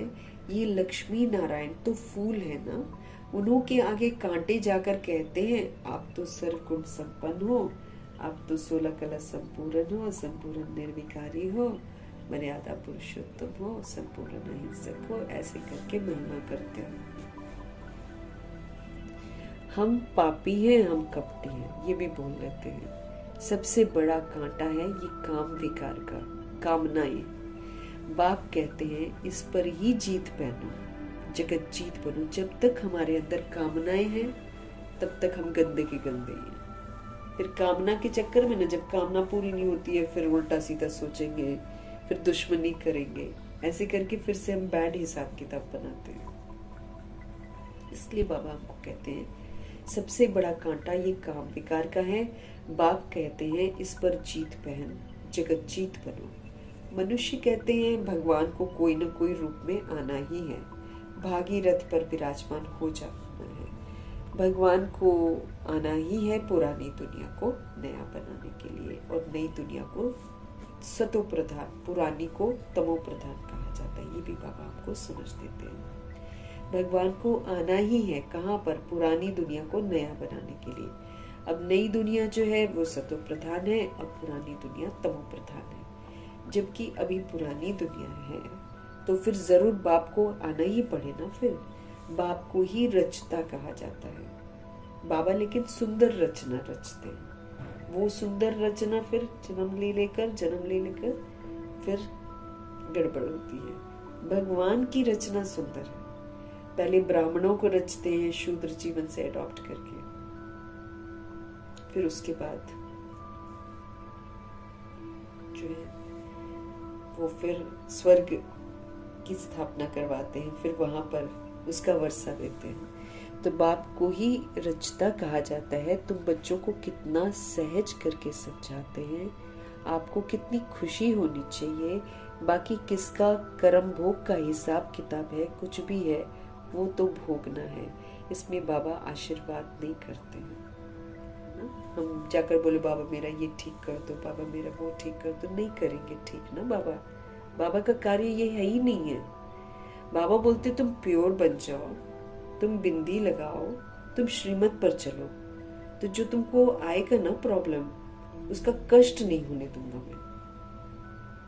हम दादियों को देख सकते हैं, है ना, उनके बारे में पढ़ो तो फिर पता चलता है कि जनक दादी ने कैसे अपना शरीर चलाया, कितने कष्ट झेले हैं जनक दादी ने, बहुत तकलीफें सही है भाई, जिसके लिए रात रात भर मम्मा बैठती थी, रात रात भर ब्रह्मा जी प्रकाश देते थे, बहुत तकलीफें सहन की है आखिरी तक, लेकिन देखो कैसे चलाती रही है शरीर को। बाबा कई बार बोलते हैं जनक को शरीर चलाना आ गया है, प्रकाशमणि दादी को बोलते थे शरीर चलाना आ गया। इन लोगों ने बहुत जो हिसाब किताब के कष्ट है उसको अनुभव करके सबूत दिए। बुखार है प्रकाशमणि दादी को, लेकिन सेवा कर रहे हैं, कहते हैं शरीर अपना काम कर रहा है, मैं आत्मा अपना काम कर रही हूँ। इतना उमंग उत्साह था दादी में। तो ऐसे जो बाबा कहते हैं कि भाई इसमें देखो, नहीं तो वो ब्रह्मा जी को मदद नहीं कर देते, मम्मा ने कोई गलती नहीं करी है, मम्मा को कैंसर से नहीं बचा सकते थे, नहीं करते हैं बाबा ऐसी ब्लेसिंग्स। हमको समझना चाहिए हर बात को, हमको ये ध्यान देना कि मेरे को बाबा को याद करना है, मेरे को श्रीमत पर चलना है, मुझे फुल स्टॉप लगाना है, मुझे सबको दुआएं देनी है। बस इससे मेरे रोग की जो तकलीफें हैं वो कट जाएंगी। तकलीफ नहीं होने देंगे भगवान। अगर हम शुभ चिंतन करते हैं, स्वचिंतन करते हैं, प्रभु चिंतन करते हैं, ज्ञान चिंतन करते हैं, गारंटी है शरीर में कोई बीमारी आएगा लेकिन कष्ट नहीं होएगा। जो बीमारी आया वो मेरी गलती से आ गया, ठीक है ना, लेकिन क्योंकि बीमारी भी देखो हम लोग को गलतियों से ही आती है। अब हम खाना समय पर नहीं खाएंगे, या छोटी सी बीमारी है उसको जल्दी नहीं दिखाएंगे, फिर वो एकदम बड़ी हो जाएगी, फिर करेंगे, तो ये क्या मैंने कारण बनाया ना। फिर भगवान ने कहा कि तुम अपने हाथों से खाओ, तुम बाबा की याद में खाओ। हम दूसरे के हाथ का खाएंगे, कुछ कोई प्रॉब्लम हमारे लिए क्रिएट, मेरी गलती है ना फिर। तो इसीलिए बाबा हमको कह रहे हैं कि भाई तुम्हारे कर्म भोग का हिसाब किताब है, कुछ भी है वो तो आपको भोगना पड़ेगा। मैं आशीर्वाद देकर उसको ठीक नहीं कर सकता हूँ, बंधे हुए हैं ना बाबा भी, नहीं कर सकते हैं, ड्रामा अलाउ नहीं करता है ना। सृष्टि रूपी ड्रामा में हम जो कर्मा करते हैं उसका भुगतान फिर हम ही करते हैं। हम इतना कर सकते हैं कि हम करेक्ट करें अपने आप को, बाकी किसका कर्म भोग का हिसाब किताब है, कुछ भी है तो वो तो भोगना पड़ेगा। इसमें बाबा आशीर्वाद नहीं करते हैं, हमको बुलाते ही हैं, बाबा आकर हमको वर्षा दो। बाबा से क्या वर्षा पाना चाहते हो?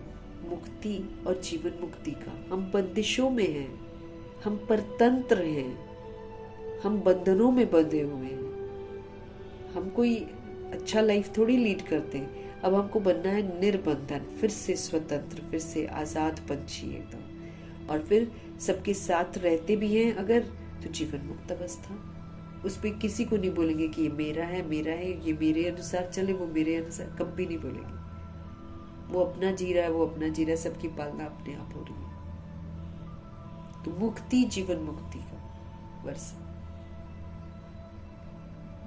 मुक्ति जीवन मुक्ति का दाता एक ही ज्ञान सागर बाप है, क्योंकि वही हमको बताते कि हम मुक्त कैसे होंगे, वही हमको बताते कि जीवन मुक्त का वर्षा कैसे प्राप्त करेंगे।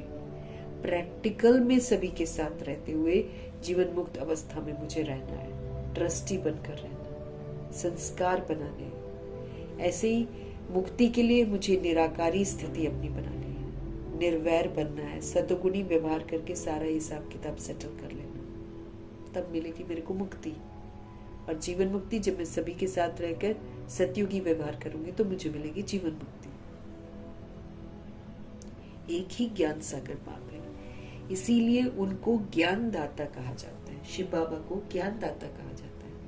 भगवान ने ज्ञान दिया था, परंतु कब दिया, किसने दिया, ये किसी को पता ही नहीं है। सारा मुझारा इसी में है भगवान को लेकर। किसको ज्ञान दिया ये भी किसको पता नहीं है। अभी ये ब्रह्मा बैठे हैं, इनको मालूम पड़ा है कि हम सूर्यनारायण थे, फिर 84 जन्म हमने भोगे हैं। ये है नंबर 1 में। बाबा बतलाते हैं मेरी तो आंख ही खुल गई। ब्रह्मा जी बताते हैं कि मेरी तो आंख ही खुल गई, क्योंकि इनको वैराग तो पहले ही आ गया था ना। जब बाबा से समझ मिली तो इनकी आंखें खुल गई, तीसरा नेत्र खुल गया। तुम भी कहेंगे हमारी तो आंखें ही खुल गई, तीसरा नेत्र तो खुलता है ना। तुम कहेंगे हमको बाप का, हमको सृष्टि चक्र का पूरा ज्ञान मिल गया है। मैं जो हूँ, मैं जैसा हूँ, मेरी आंखें खुल गई हैं। कितना वंडर है। हम आत्मा फर्स्ट हैं और फिर हम अपने को देह समझ बैठे हैं। पहले तो हम आत्मा है ना, ऊपर से तो आत्मा ही आती है। तो सबसे प्रथम तो आत्मा हूँ, देह तो मैं बाद में लेती हूँ। लेकिन प्रथम को भूलकर, फर्स्ट को भूलकर हम अपने को देह समझ बैठे हैं आज, है ना। देह के भान में कॉम्प्लेक्स आता है, देह के भान में हमारे भिन्नता आती है, दुश्मनी बढ़ती है, क्योंकि दिखाई दे रही है ना। तो उसमें फिर देखते हैं ये हिंदू है, ये मुस्लिम है, दुश्मनी करते हैं। कितना वंडर है। हम आत्मा फर्स्ट हैं और फिर हम अपने को देह समझ बैठे हैं। आत्मा कहती है हम एक शरीर छोड़कर दूसरा लेता हूँ, फिर भी हम अपने को आत्मा भूलकर देह अभिमानी बन जाते हैं। इसलिए अब तुमको पहले पहले ये समझ देता हूँ कि भाई अपने को आत्मा समझकर बैठो यहाँ, तो तुमको समझ में आए सारी बातें, है ना। नहीं तो बॉडी कॉन्शियस में जाते हैं, मुरली सुनते हैं, बॉडी कॉन्शियस में वापस आ जाते हैं। आत्मा समझेंगे तब तो पता चलेगा भैया मुझे सुधरना है, नहीं तो मुझे ही सजा मिलेगी। प्रभु जी हमको कहते हैं कि आत्मा कहती है हम एक शरीर छोड़कर दूसरा लेता हूं, फिर भी हम अपने को आत्मा भूलकर देह अभिमानी बन जाते हैं। इसलिए अब तुमको पहले पहले ये समझ देता हूं कि तुम अपने को आत्मा समझकर बैठो। अंदर में ये घोटते रहो कि मैं आत्मा हूं। आत्मा न समझने से फिर क्या होता है, हम बाप को भूल जाते हैं। आत्मा समझेंगे तो बाबा याद आएगा ना, देह समझेंगे तो देहधारी याद आएंगे। सिंपल सी बात है। तो आत्मा नहीं समझते हो, इसलिए बाप को भूल जाते हो। फील करते हो बरोबर, हम घड़ी घड़ी देह अभिमान में आ जाते हैं। अब रिएक्ट किया, रिजेक्ट किया, क्वेश्चन किया कर देह अभिमान। शांत रहे, स्थिर रहे, अचल रहे, अडोल रहे, खुश रहे, तो आत्मा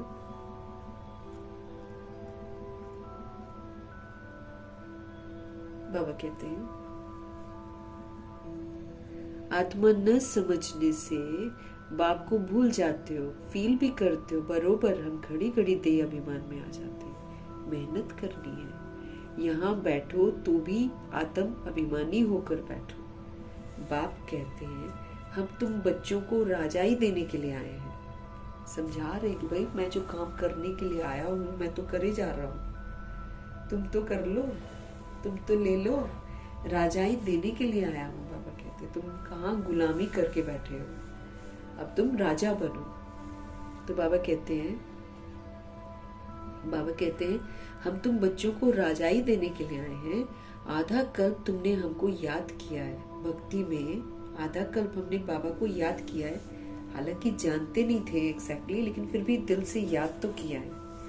तो बाबा कहते हैं आधा कल्प तुमने हमको याद किया है। कोई भी बात सामने आती है तो कहते हैं हाय राम, हे भगवान, है ना, ऐसे बोलते हैं। कुछ भी कुछ हो सकता है, ऐसे बोलते हैं ना, हाय राम, राम निकलता है मुख से, परंतु ईश्वर व राम कौन है ये किसी को पता नहीं। ऊपर भी देखते हैं हे भगवान, थैंक गॉड, ऐसे बोलते हैं, लेकिन समझते नहीं है। परंतु ईश्वर व राम कौन है ये किसी को पता नहीं है। तुमको सिद्ध करना है, ज्ञान का सागर, पतित पावन, सर्व का सदगति दाता, त्रिमूर्ति परम पिता परमात्मा शिव है। अब हमको प्रूफ करना है, सिद्ध करना है कि ज्ञान का सागर, पतित पावन, सर्व का सदगति दाता, त्रिमूर्ति परमपिता परमात्मा शिव है। ब्रह्मा विष्णु शंकर तीनों का जन्म इकट्ठा है। सिर्फ शिव जयंती नहीं है, परंतु त्रिमूर्ति शिव जयंती है। जब बाबा आते हैं ना सूक्ष्म वतन में, सूक्ष्म वतन को रचते हैं, तो फिर ब्रह्मापुरी, विष्णुपुरी, शंकरपुरी एक साथ बना देते हैं।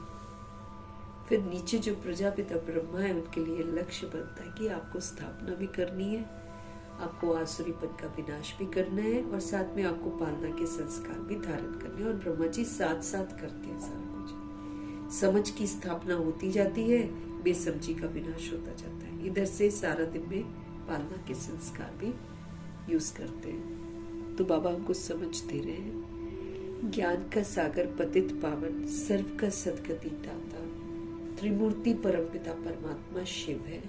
ब्रह्मा विष्णु शंकर तीनों का जन्म इकट्ठा है। सिर्फ शिव जयंती नहीं है, परंतु त्रिमूर्ति शिव जयंती है। सिर्फ शिव जयंती नहीं है, त्रिमूर्ति शिव जयंती है। जरूर जब शिव की जयंती होगी तो ब्रह्मा की भी तो जयंती होगी ना। शिव की जयंती मनाते हैं बाबा कहते हैं, परंतु ब्रह्मा ने क्या किया?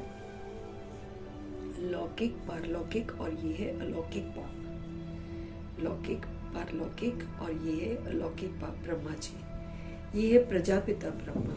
बाप कहते हैं नई दुनिया के लिए ये नया ज्ञान है, अभी तुमको मिलता है, फिर ये प्रायः लोप हो जाता है। फिर ज्ञान नहीं होता, फिर चैतन्य में देवी देवता होते हैं। फिर जब चैतन्य में देवी देवता नहीं होते हैं तो फिर यादगार जड़ चित्र होते हैं।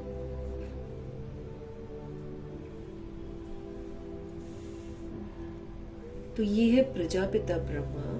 बाप कहते हैं नई दुनिया के लिए ये नया ज्ञान अभी तुमको मिलता है, फिर प्रायः लोप हो जाता है। जिसको फिर बाप नहीं, जिसको बाप रचता और रचना का ज्ञान नहीं तो अज्ञानी ठहरे ना, बाबा कहते हैं। बाप कहते हैं नई दुनिया के लिए ये नया ज्ञान है, अभी तुमको मिलता है, फिर ये प्रायः लोप हो जाता है। जिसको बाप रचता और रचना का ज्ञान नहीं है तो फिर वो अज्ञानी ठहरा ना। अज्ञान नींद में सोए पड़े हैं सब। ज्ञान से दिन होता है, भक्ति से रात होती है। शिवरात्रि का अर्थ भी नहीं जानते, इसलिए उनकी हॉलीडे भी उड़ा दी है ना। बाकी सब इधर उधर छुट्टी देते हैं, शिव जयंती वाले दिन छुट्टी नहीं देते, जानते नहीं है ना शिव को। शिवरात्रि का अर्थ भी नहीं समझते कि अज्ञानता की रात्रि में शिव बाबा आते हैं, ये तो कोई नहीं समझता ना।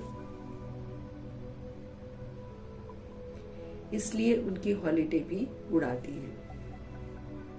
अभी तुम जानते हो बाप आते ही है सबकी जोत जगाने के लिए। अभी तुम जानते हो शिव बाबा आते ही है सबकी जोत जगाने। तुम ये बत्तियां आदि जगाएंगे तो समझेंगे इनका कोई बड़ा दिन है। अब तुम जगाते हो अर्थ सहित, यूं ही नहीं जगाते। सेलिब्रेशन जब शिव जयंती का करते हैं तो लाइटें वगैरह जलाते हैं, यूं ही थोड़ी जलाते हैं, है ना। तो समझते हैं अर्थ सहित जो है सब कुछ करते हैं। वो लोग थोड़ी समझेंगे, तुम्हारे भाषण से पूरा समझ नहीं सकते हैं। अभी तो सारे विश्व पर रावण का राज्य है, तो रावण ने दिमाग को ऑक्यूपाई कर रखा है, इसलिए आत्माओं को यथार्थ जल्दी समझ में नहीं आता है। यहाँ तो मनुष्य कितने दुखी हैं। रिद्धि सिद्धि वाले भी बहुत तंग करते हैं, है ना। आजकल तो बहुत प्रचलित हैं रिद्धि सिद्धि वाले। आजकल तो सारी सत्ताएं भी जो है वो भी जादू टोने वाली हो गई हैं। उस जादू टोने के आधार से सब आजकल जीत रहे हैं, आगे निकल रहे हैं, या मतलब देव अभिमान की दुनिया में जो है ना शोहरत प्राप्त कर रहे हैं। सब तंत्र मंत्र विधियां यूज कर रहे हैं, वृद्धि सिद्धियां यूज कर रहे हैं। ये बड़ा तंग करते हैं। क्या क्या देखो पुतले बना लेते हैं, जिसको तंग करना होता है उसको पुतले बनाते हैं और उसमें कील ठोकते हैं, कभी क्या करते हैं, है ना। जैसे सूरज भाई बता रहे थे ना, जो आत्मा उनके पास आई थी तो वो डॉक्टर्स थे ना दोनों, तो उनके पास जो पेशेंट आया था वही करके चला गया। हाँ, तो उनको शरीर में प्रॉब्लम शुरू हो गई, काले काले दाग पड़ने लग गए। तो फिर जब वो गए वहाँ पर, मधुबन में भी गए, तो वहाँ पर दादियों ने भी मेडिटेशन करने को उनको कहा। फिर जब वो योग लगा रहे थे तो फिर उनको दिखा कि वो जो चीज़ देकर गए ना उसको बाहर फेंक दो। अलमारी में इन्होंने रख ली, तो उन्होंने कुछ दिया था। तो फिर उसके बाद जाकर वो ठीक हुई। ऐसे होता है, बताओ। और फिर ये तो चलो सिंपल है, कईयों के साथ तो बहुत बुरा कर देते हैं, कईयों को तो मार भी देते हैं, है ना।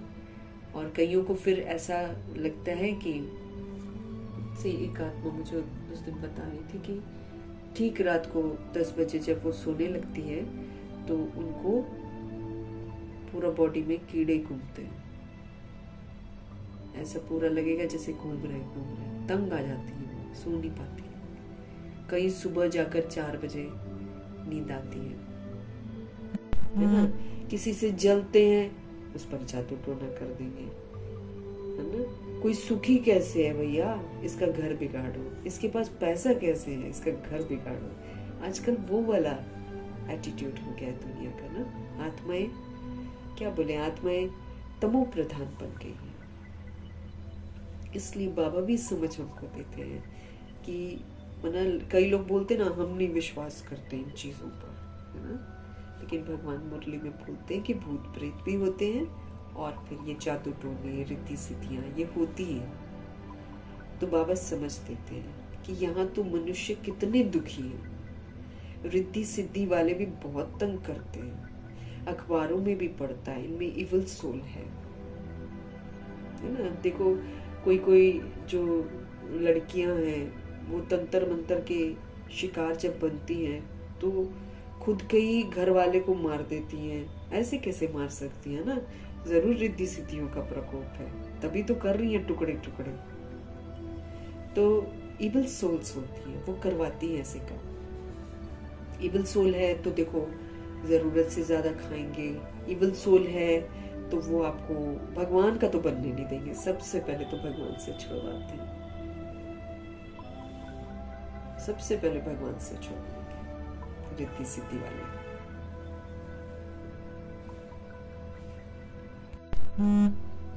अखबारों में भी पढ़ता है कि इनमें इविल सोल है, बहुत दुख देते हैं। कैसे कैसे आजकल तो बहुत गंदे गंदे तरीके से करवा रहे हैं, फोटोएं लेकर, कुछ भी लेकर, पैरों की मिट्टी लेकर। अखबारों में भी पढ़ता है इनमें इविल सोल है, बहुत दुख देते हैं। बाबा कहते हैं इन बातों से तुम्हारा कोई कनेक्शन नहीं है। बाप तो सीधी बात बताते, बच्चे तुम अब मुझे याद करो, किसी के साथ संपर्क में मत आओ। अब तो बहुत जरूरी है कि हम सबसे डिटैच रहें, किसी के हाथ का लेकर न खाएं, है ना, किसी के घर में न जाएं। अब करने कराने वालों के साथ रिश्ता ही नहीं रखना चाहिए। अब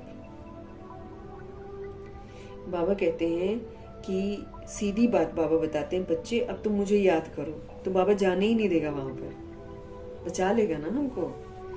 तो तुम मुझे याद करो तो तुम पावन बन जाएंगे, तुम्हारे सब दुख दूर हो जाएंगे। बाबा को हम याद करेंगे तो देखो बाबा ने क्या बोला, महावाक्य है बाबा के, एक तो तुम सोल कॉन्शियस रहो, ठीक, अपने को आत्मा समझो। दूसरा तुम मुझे याद करो, दुनिया की कोई ताकत तुम्हारा कुछ नहीं कर पाएगी। जहां हम समझेंगे अपने आप को बॉडी, वहां फिर सेक लगेगा, क्योंकि बॉडियों को सेक लगाने वाली दुनिया बन गई है इस समय। देह का अभिमान आ गया है, इसीलिए पैसा चाहिए, ये चाहिए, वो चाहिए, करोड़ों के पर्स उठाते हैं, छोटे छोटे करोड़ों के पर्स उठाते हैं। ऐसी आत्माएं क्या समझेंगे कि कितने लोग भूखे मर रहे हैं, क्या हो रहा है, क्या समझेंगे ऐसी आत्माएं। तो देह अभिमान आ गया है बहुत ज्यादा, तमो प्रधान दुनिया बन गई है। इसलिए एक ही चीज सेफ्टी की है हमारे लिए, एक तो हम अपने को आत्मा समझकर चलते रहे, उठते बैठते रहे। आत्मा समझना बहुत बड़ा रिस्पॉन्सिबिलिटी है, ये हमको अच्छे से समझ लेना। आत्मा समझना मीन्स सबको शुभ भावना, शुभकामना देना, दुआएं देते जाना, अपने आप को सेव करना। कर नहीं पाएगा कोई कुछ हमको,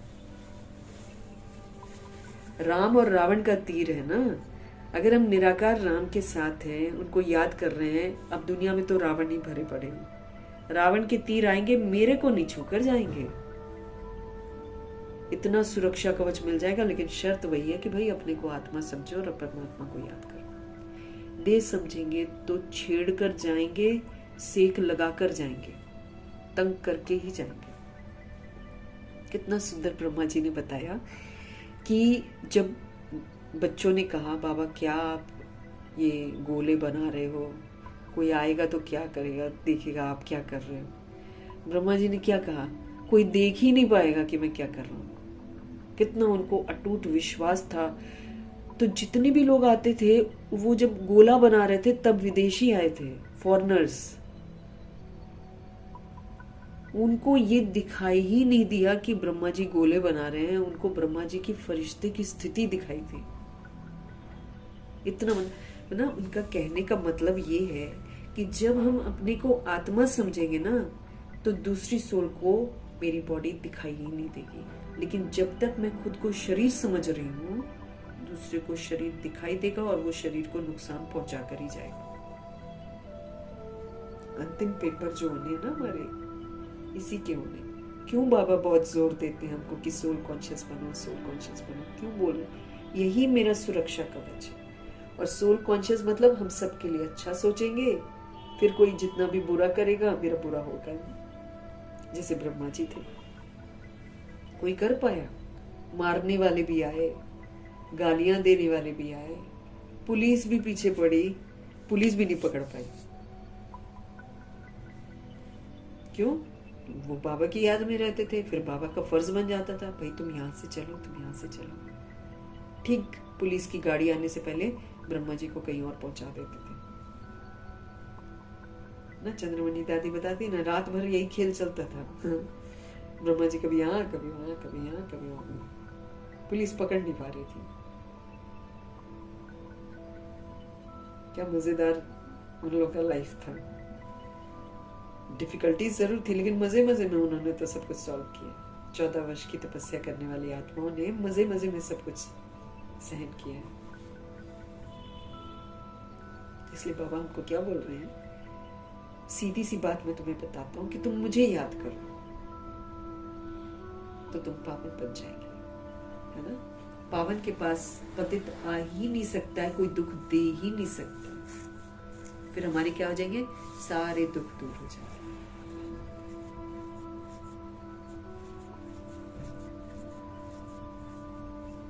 अच्छा, मीठे मीठे सिकिलदे बच्चों प्रति माता पिता बाप दादा का याद प्यार और गुड मॉर्निंग। रूहानी बाप की रूहानी बच्चों को नमस्ते। हम रूहानी बच्चों की भी रूहानी बाप को दिल से, जान से, सिक से, प्रेम से, मोहब्बत से, रिगार्ड से, रिस्पेक्ट से, स्नेह से, प्यार भरी नमस्ते। तहे तहे दिल से मीठे मीठे परमपिता परमात्मा जी का धन्यवाद। धारणा के लिए मुख्य सार है, यथार्थ रीति बाप को याद करने व आत्म अभिमानी बनने की मेहनत करनी है। यथार्थ रीति, एक्यूरेट रीति हो, अपने को आत्मा समझकर बाप को याद करने व आत्म अभिमानी बनने की मेहनत करनी पड़ती है। बिना मेहनत के ना होएगा, है ना। बार बार बिठाना कि मैं सोल हूँ और मेरे परमपिता परमात्मा सब कुछ है, ये विस्तार इधर का, ये सिर्फ एक रोल है। इसको समझना, फिर इसी के प्रमाण चलना मेहनत है भाई, ऐसे थोड़ी हो जाते हैं। सच्चाई से अपना चार्ट रखना है, सच्चा चार्ट रखना, अपनी चेकिंग करनी है। क्या सारा दिन मैं आत्म अभिमानी होकर रही, सारा दिन बाप की याद में रही, स्वचिंतन, प्रभु चिंतन, ज्ञान चिंतन, शुभ चिंतन चलता रहा। सारा कुछ चेक करना है, सच्चा चार्ट। और अगर नहीं हुआ तो वो जो ड्रॉबैक है, वो जो गलत काम मैंने किया, वो भी मुझे रजिस्टर में लिखना है। फिर बाबा से शेयर भी करना है, बाबा ये गलती मैंने फिर कर दी, यहाँ मैं हार खा गई, बाबा जरूर बताना है। सच्चाई से अपना चार्ट रखना है, इसमें ही बहुत बहुत फायदा है। क्योंकि ध्यान रहेगा ना कि भाई मैं ये कर रही हूँ, इससे मेरे मार्क्स कट रहे हैं, इससे मैं बाबा से दूर हो रही हूँ, पता भी तो चलना चाहिए ना मुझे। फिर फिक्र रहेगी, फिर अगले दिन हम वो गलती नहीं करेंगे। जब तक हम चार्ट लिखेंगे नहीं, अपने को समझ में आएगा ही नहीं। सारा दिन देह अभिमान का पाठ बजा लेंगे, रात को थोड़ा सा दस्तक होगी बुद्धि में, थोड़ा रियलाइज करेंगे, बाबा से बोलेंगे, फिर सो जाएंगे। फिर ये तो सिलसिला चलता रहेगा। लिखा रहेगा तो ध्यान रहेगा भाई मैं क्या कर रही हूँ। फिर उसे घाटा दिखना है, जार जार रोएंगे, पश्चाताप करेंगे ना, कष्ट सहेंगे, तो फिर अपने आप फिक्र होगी, भगवान से दूर हो जाएंगे, वर्षे से वंचित हो जाएंगे।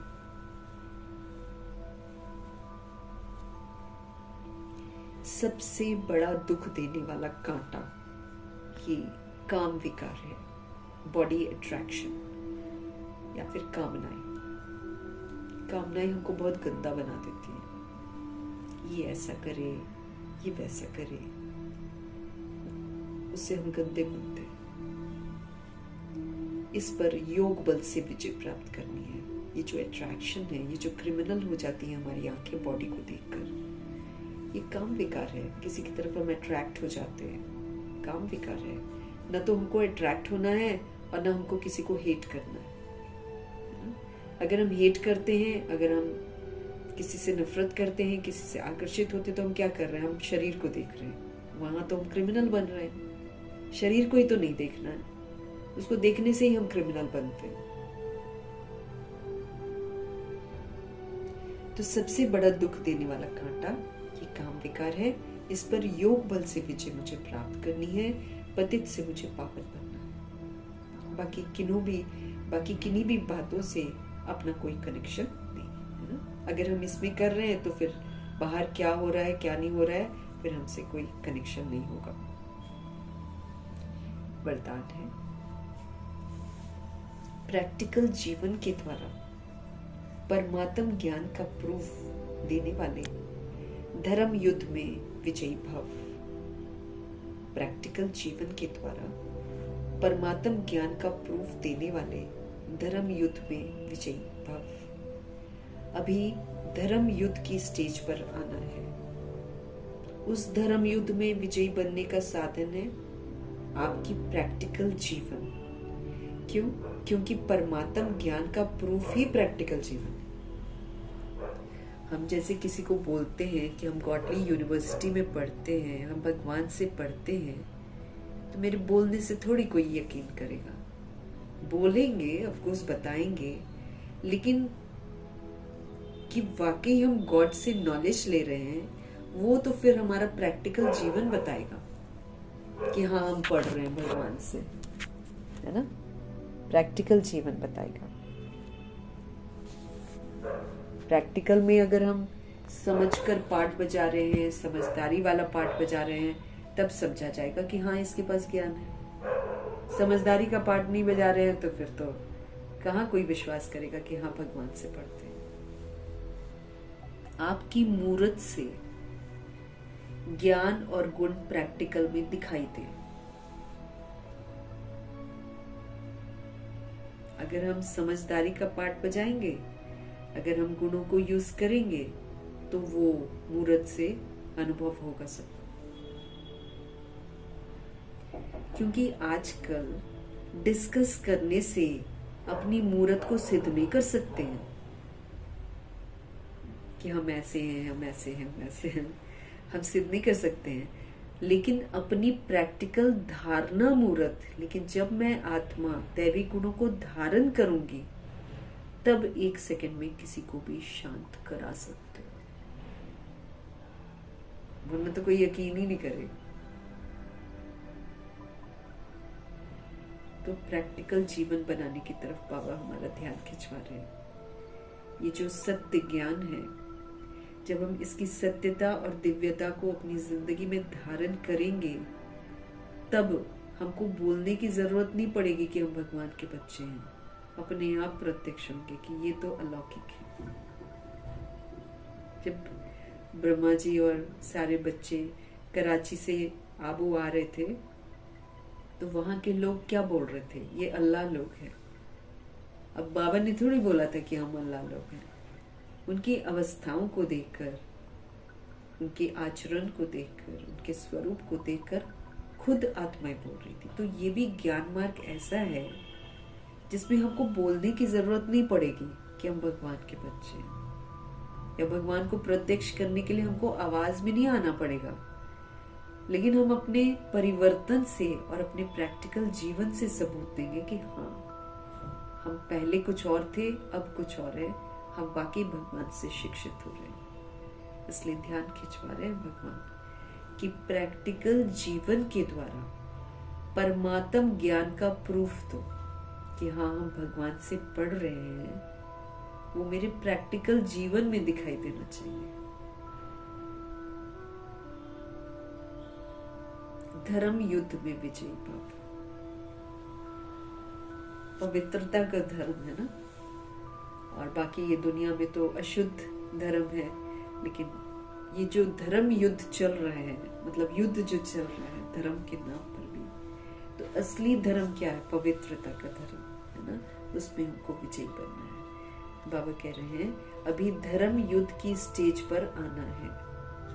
उस धर्म युद्ध में विजयी बनने का साधन है आपकी प्रैक्टिकल जीवन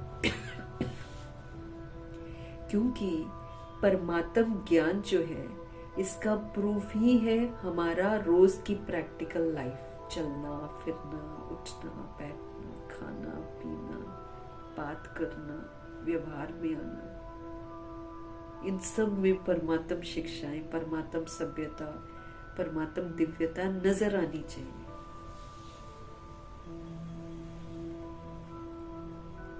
आपकी प्रैक्टिकल जीवन, क्योंकि परमात्म ज्ञान का प्रूफ ही प्रैक्टिकल जीवन है, थियोरी नहीं है ना, ये थियोरी नहीं है। थियोरी खाली समझने के लिए है, फिर थियोरी को जिंदगी में अमल में लाना, ये प्रैक्टिकल जीवन है।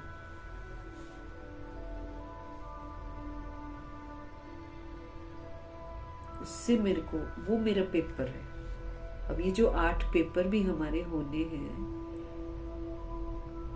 जो पढ़ाई हमने पढ़ी है उसको प्रैक्टिकल में कितना मैंने जिंदगी में धारण किया है, उसके आधार से हम 8 पेपर पास करेंगे।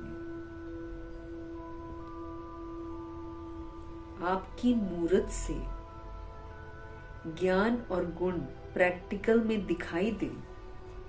अगर हम गुण धारण करेंगे, अगर हम समझ से पाठ बजाएंगे और समझदार बन जाएंगे ना, तो बाबा कहते हैं आपकी मूर्त से ज्ञान और गुण जो है ना प्रैक्टिकल में दिखाई दे। क्यों? क्योंकि आजकल डिस्कस करने से आप अपनी मूर्त को सिद्ध नहीं कर सकते। डिस्कस कर ले, हम ये हैं, हम वो हैं, वो है, कोई न मानेगा। तो डिस्कस करने से बाप कहते हैं आप अपनी मूर्त को सिद्ध नहीं कर सकते हो, लेकिन अपनी जो प्रैक्टिकल धारणा करते हो ना, उसकी जो मूर्त है उससे आप 1 सेकंड में किसी को भी शांत कर सकते हो।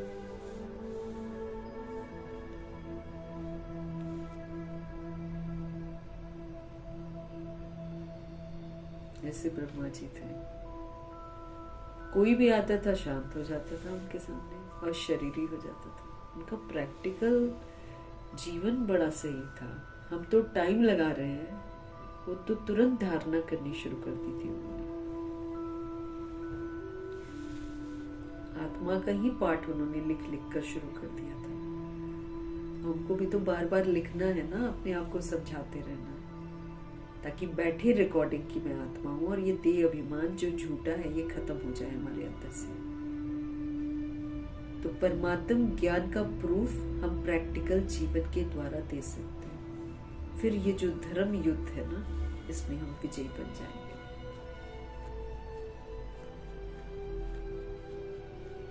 हमारा अपने साथ ही तो युद्ध चल रहा है, हम अधर्मी बन जाते हैं। अब परमात्म शिक्षा को यूज करना मतलब धर्म को यूज करना।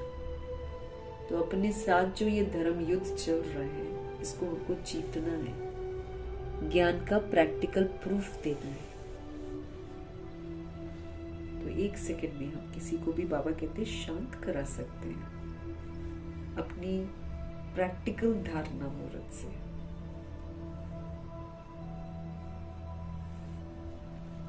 स्लोगन है, आत्मा को उज्जवल बनाने के लिए परमात्म स्मृति से मन की जो उलझने हैं ना, उसको समाप्त कर दो। आत्मा को उज्जवल बनाना है ना, तो बाबा कहते उसके लिए क्या करो? जो परमात्मा स्मृतियां दिला रहे हैं हमको, उसको बार बार अपनी बुद्धि में डालो, चिंतन करो, मनन करो, तो सारे हमारे मन की जितनी भी उलझने हैं वो समाप्त हो जाएगी और आत्मा क्या हो जाएगी? उज्जवल हो जाएगी ना। प्रकाश स्वरूप बनना है ना। कैसे बनेंगे प्रकाश स्वरूप? परमात्म स्मृतियों से। भगवान जो स्मृतियां दिलाते हैं, स्वमान की स्मृतियां दिलाते हैं, हमको वरदान देते हैं, समझ देते हैं, खजाने देते हैं, उनको इमर्ज करो, उज्जवल बनाओ। परमात्म स्मृतियों से मन की उलझनों को समाप्त करके आत्मा को उज्जवल बनाना है। आज मातेश्वरी जी के महावाक्य है, योग से ही मुक्त होने की शक्ति मिलती है। अब हमको मुक्त होना है ना बंधनों से, तो मम्मा क्या बता रही है? योग से ही मुक्त होने की शक्ति मिलती है। इसलिए देखो 2 बजे उठती थी, योग लगाती थी। 2 बजे के पहले ही उठती थी, क्योंकि 2 बजे से तो योग लगाती थी। तो योग से ही मुक्त होने की पावर हमको मिलेगी। कोई भी चीज की पावर, धारणा करने की पावर, समझने की पावर, सारी की सारी एक परमात्मा से कनेक्ट होने से ही हमारे अंदर शक्ति आएगी। तो योग की कितनी अहमियत है उसकी तरफ हमारा ध्यान खिंचवा रही है मातेश्वरी।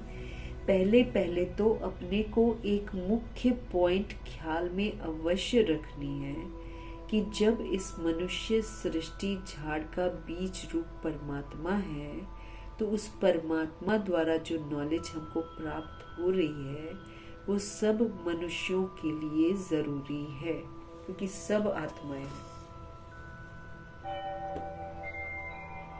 तो पहले तो अपने को एक मुख्य पॉइंट ख्याल में अवश्य रखनी है कि जब इस मनुष्य सृष्टि झाड़ का बीज रूप परमात्मा है, तो फिर उस परमात्मा द्वारा जो नॉलेज हमको प्राप्त हो रही है वो सब मनुष्यों के लिए जरूरी है। चाहे वो अजामिल का रोल प्ले कर रहा है, चाहे वो वैश्या का रोल प्ले कर रहा है, चाहे किन्नर का, चाहे आतंकवादी का, चाहे कोई का भी, चाहे हिंदू बन रहा है, चाहे मुस्लिम बन रहा है, चाहे क्रिश्चियन बन रहा है, चाहे सिख बन रहा है, सब के लिए भगवान की नॉलेज चाहिए।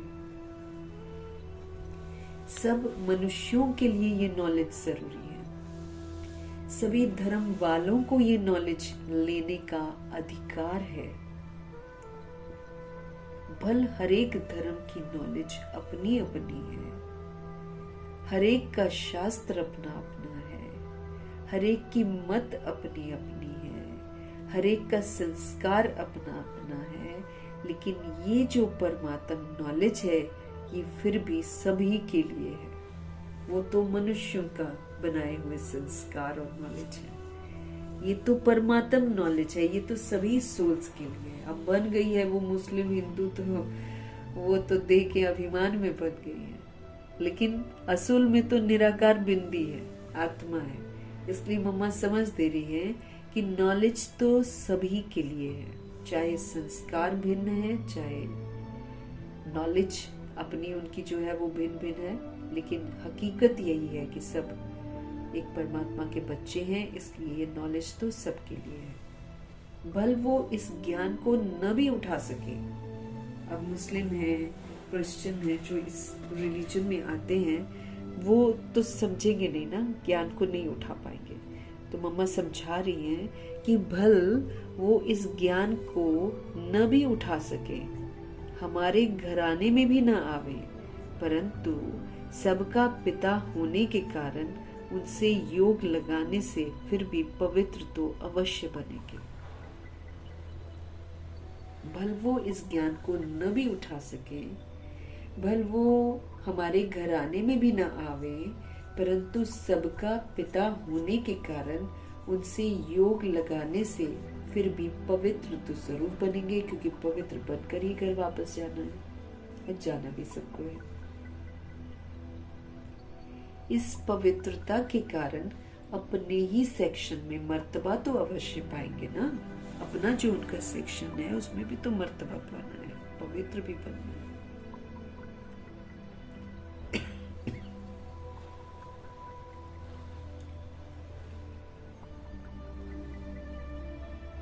मम्मा समझा रही है कि हमारे घराने में न भी आवे, इस घराने में, ईश्वरीय घराने में न भी आवे, परंतु सबका पिता होने के कारण उनसे योग लगाने से फिर भी आत्माएं पवित्र तो जरूर बनेगी। इस पवित्रता के कारण अपने ही सेक्शन में फिर मर्तबा भी अवश्य पाएंगे, क्योंकि योग को तो सभी मनुष्य मानते हैं। बहुत मनुष्य ऐसे कहते हैं हमें भी मुक्ति चाहिए, मगर सजाओं से छूट मुक्त होने की शक्ति भी तो इस योग के द्वारा ही मिल सकती है ना। अगर दुनिया में मम्मा कह रही है, अगर मनुष्य ऐसे कहते कि हमको भी मुक्ति चाहिए, मगर सजाओं से छूट कर मुक्त होने की शक्ति भी तो योग लगाने से ही मिलेगी। इसलिए सबको ये बोलना है कि भगवान कहते हैं अब तुम मुझे याद करो और अपने को आत्मा समझो। ये वाला संदेश सबको देना,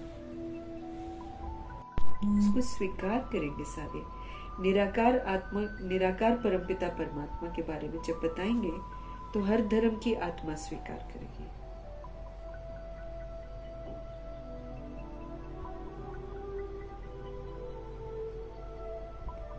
मगर सजाओं से छूट मुक्त होने की शक्ति भी इस योग द्वारा हमको मिल सकती है। अजपा जाप अर्थात निरंतर ईश्वरीय याद चाहिए। ये नहीं है कि बैठकर याद करेंगे, नहीं। मम्मा क्या बोल रही है, अजपा जाप अर्थात निरंतर बाबा की यादों में हमको रहना है, क्योंकि जहाँ याद नहीं है फिर वहां पर पाप करते हैं, इसलिए निरंतर याद चाहिए।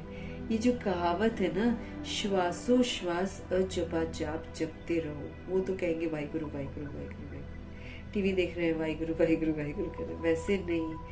वो ये जो कहावत है ना, श्वासो श्वास अजपा जाप जपते रहो, उसका यथार्थ अर्थ नहीं समझती हैं आत्माएं। लेकिन क्या है उसका यथार्थ अर्थ? जब हम कहते हैं अजपा जाप, तो इसका यथार्थ अर्थ है जाप के बिगर। अजपा जाप मीन्स जाप के बिगर श्वासो श्वास अपना बुद्धि का जो योग है अपने परम पिता परमात्मा के साथ निरंतर लगाना है। और ये जो ईश्वरीय याद है श्वासो श्वास कायम चलती रहती है। उस निरंतर ईश्वरीय याद को अजपा जाप कहते हैं। बाकी कोई मुख से जाप जपना अर्थात राम राम कहना, अंदर में कोई मंत्र उच्चारण करना, ये तो निरंतर चल भी नहीं सकता ना। कितनी देर करेंगे, निरंतर चल नहीं सकते। वो लोग समझते हैं कि हम मुख के मंत्र उच्चारण नहीं करते, लेकिन दिल में उच्चारण करना ये है अजपा जाप। परंतु ये तो सहज एक विचार की बात है, जहाँ अपना शब्द ही अजपा जाप है, जिसको जपने की भी हमको जरूरत नहीं है, यहाँ समझने की और फिर याद करने की जरूरत है। आंतरिक बैठ कोई मूर्ति का ध्यान भी हमको नहीं करना है कि कोई मूर्ति को हम सामने लाएं और फिर हम उनका ध्यान करें, ये भी नहीं हमको करना है। न कुछ सिमरन करना है, क्योंकि वो भी निरंतर खाते पीते रह नहीं सकेंगे। मूर्ति को हमेशा याद करते रहेंगे क्या? नहीं ना। और फिर निरंतर खाते पीते कुछ ऐसा कर सकते हैं क्या? नहीं।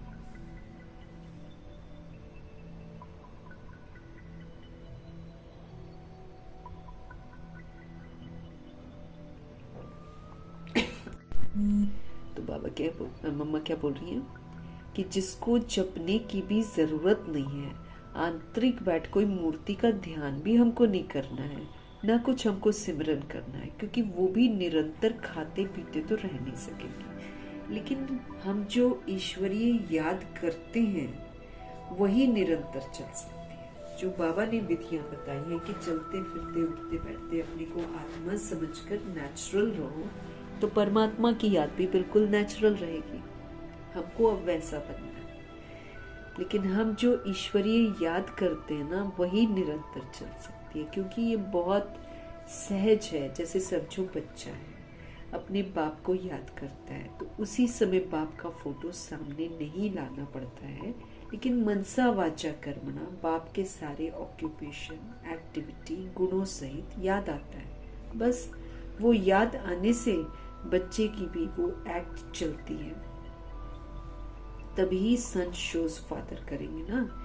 बिल्कुल वैसे ही अपने को भी और सबकी याद दिल भीतर से मिटाकर उस एक ही असली पारलौकिक परमपिता परमात्मा की याद में हमको रहना है। इसमें उठते बैठते खाते पीते निरंतर याद में हम चल सकते हैं। उस याद से ही कर्मातीत बनते हैं। तो इस नेचुरल याद को ही अजपा जाप कहते हैं। अच्छा, ओम शांति। है ना? तो जैसे दुनिया में भी कहते हैं ना, जैसे समझो बच्चा है, कोई अपने बाबा को याद करता है ना, तो उसी समय बाप का फोटो थोड़ी सामने लाना पड़ता है। लेकिन मनसा वाचा कर्मणा बाप के सारे ऑक्यूपेशन को जानता है, एक्टिविटी को जानता है, गुणों को जानता है, फिर याद करता है मेरे पापा ऐसे हैं, मेरे पापा ऐसे हैं, ऐसे बोलते ना। बस वो याद आने से बच्चे की भी वो फिर एक्ट चलती है, अपने बाप जैसे ही फिर वो करते हैं। तब सन शोज फादर करेंगे। बिल्कुल वैसे ही यहाँ पर अपने को भी और सबकी याद दिल भीतर से मिटा देनी है। अब उस एक ही असली पारलौकिक परमपिता परमात्मा की याद में रहना है। इसमें फिर उठते बैठते खाते पीते निरंतर याद में चल सकते हैं। उस याद से ही हमको कर्मातीत बनना है। तो इस नेचुरल याद को ही तो अजपा जाप कहते हैं। अच्छा, ओम शांति। अव्यक्त इशारे हमको मिल रहे हैं। स्वयं और सर्व के प्रति मनसा के द्वारा योग की शक्तियों का प्रयोग करो। योग से हमको पावर्स मिलती हैं। उन पावर्स को हमको यूज करना है, अपने लिए भी, सभी सोल्स के लिए भी। और मनसा द्वारा अभ्यास की प्रयोगशाला में बैठो, एक्सपेरिमेंट करो। बाबा कहते हैं योग का प्रयोग करो तो एक बाप का सहारा और माया के अनेक प्रकार के विघ्नों का किनारा अनुभव करेंगे। अभ्यास, प्रैक्टिस करना मतलब एक्सपेरिमेंट करना, प्रयोग करना। योग का प्रयोग करो तो एक बाप का सहारा और माया के अनेक प्रकार के विघ्नों का किनारा हम अनुभव करेंगे। अभी ज्ञान के सागर, गुणों के सागर, शक्तियों के सागर में ऊपर ऊपर की लहरों में लहराते हो, इसलिए अल्पकाल की रिफ्रेशमेंट अनुभव करते हो। लेकिन अब सागर के तले में जाओ तो अनेक प्रकार के विचित्र अनुभव कर रतन प्राप्त करेंगे। अब सागर के तले में जाओ तो अनेक प्रकार के विचित्र अनुभव करके फिर हम क्या प्राप्त करेंगे?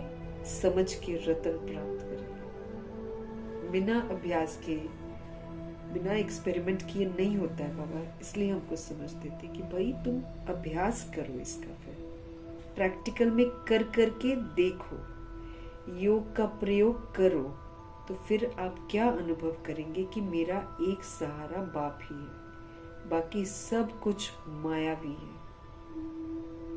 उनसे फिर हम किनारा कर लेंगे। अभी ज्ञान के सागर शिव बाबा, गुणों के सागर, शक्तियों के सागर शिव बाबा में ऊपर ऊपर की लहरों में लहराते हो, खाली बस ऐसे ही बोलते रहते हो। इसलिए रिफ्रेशमेंट जो होती है वो थोड़े समय की होती है। लेकिन अब सागर की गहराइयों में जाओ कि बाबा ऐसा क्यों कह रहे हैं, और कर करके देखो, तो फिर हम उसकी गहराइयों में जाएंगे, तले में जाएंगे, तो फिर अनेक प्रकार के विचित्र अनुभव करके फिर विचित्र समझ के रतन हम प्राप्त करेंगे कि क्यों करना है, इससे प्राप्तियां क्या होती हैं, उसको फिर हम फील कर पाएंगे।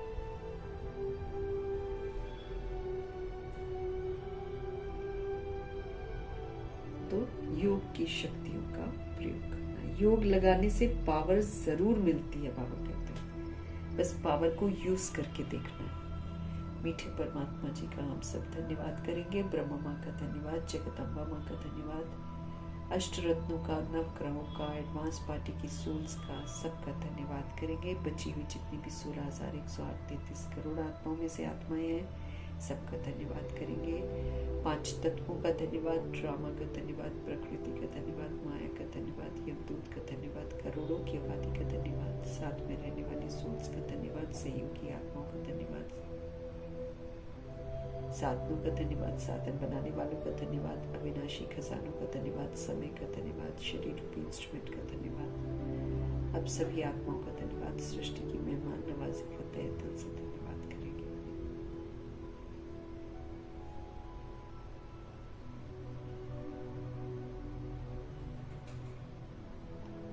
धन्यवाद करते हुए ओम शांति।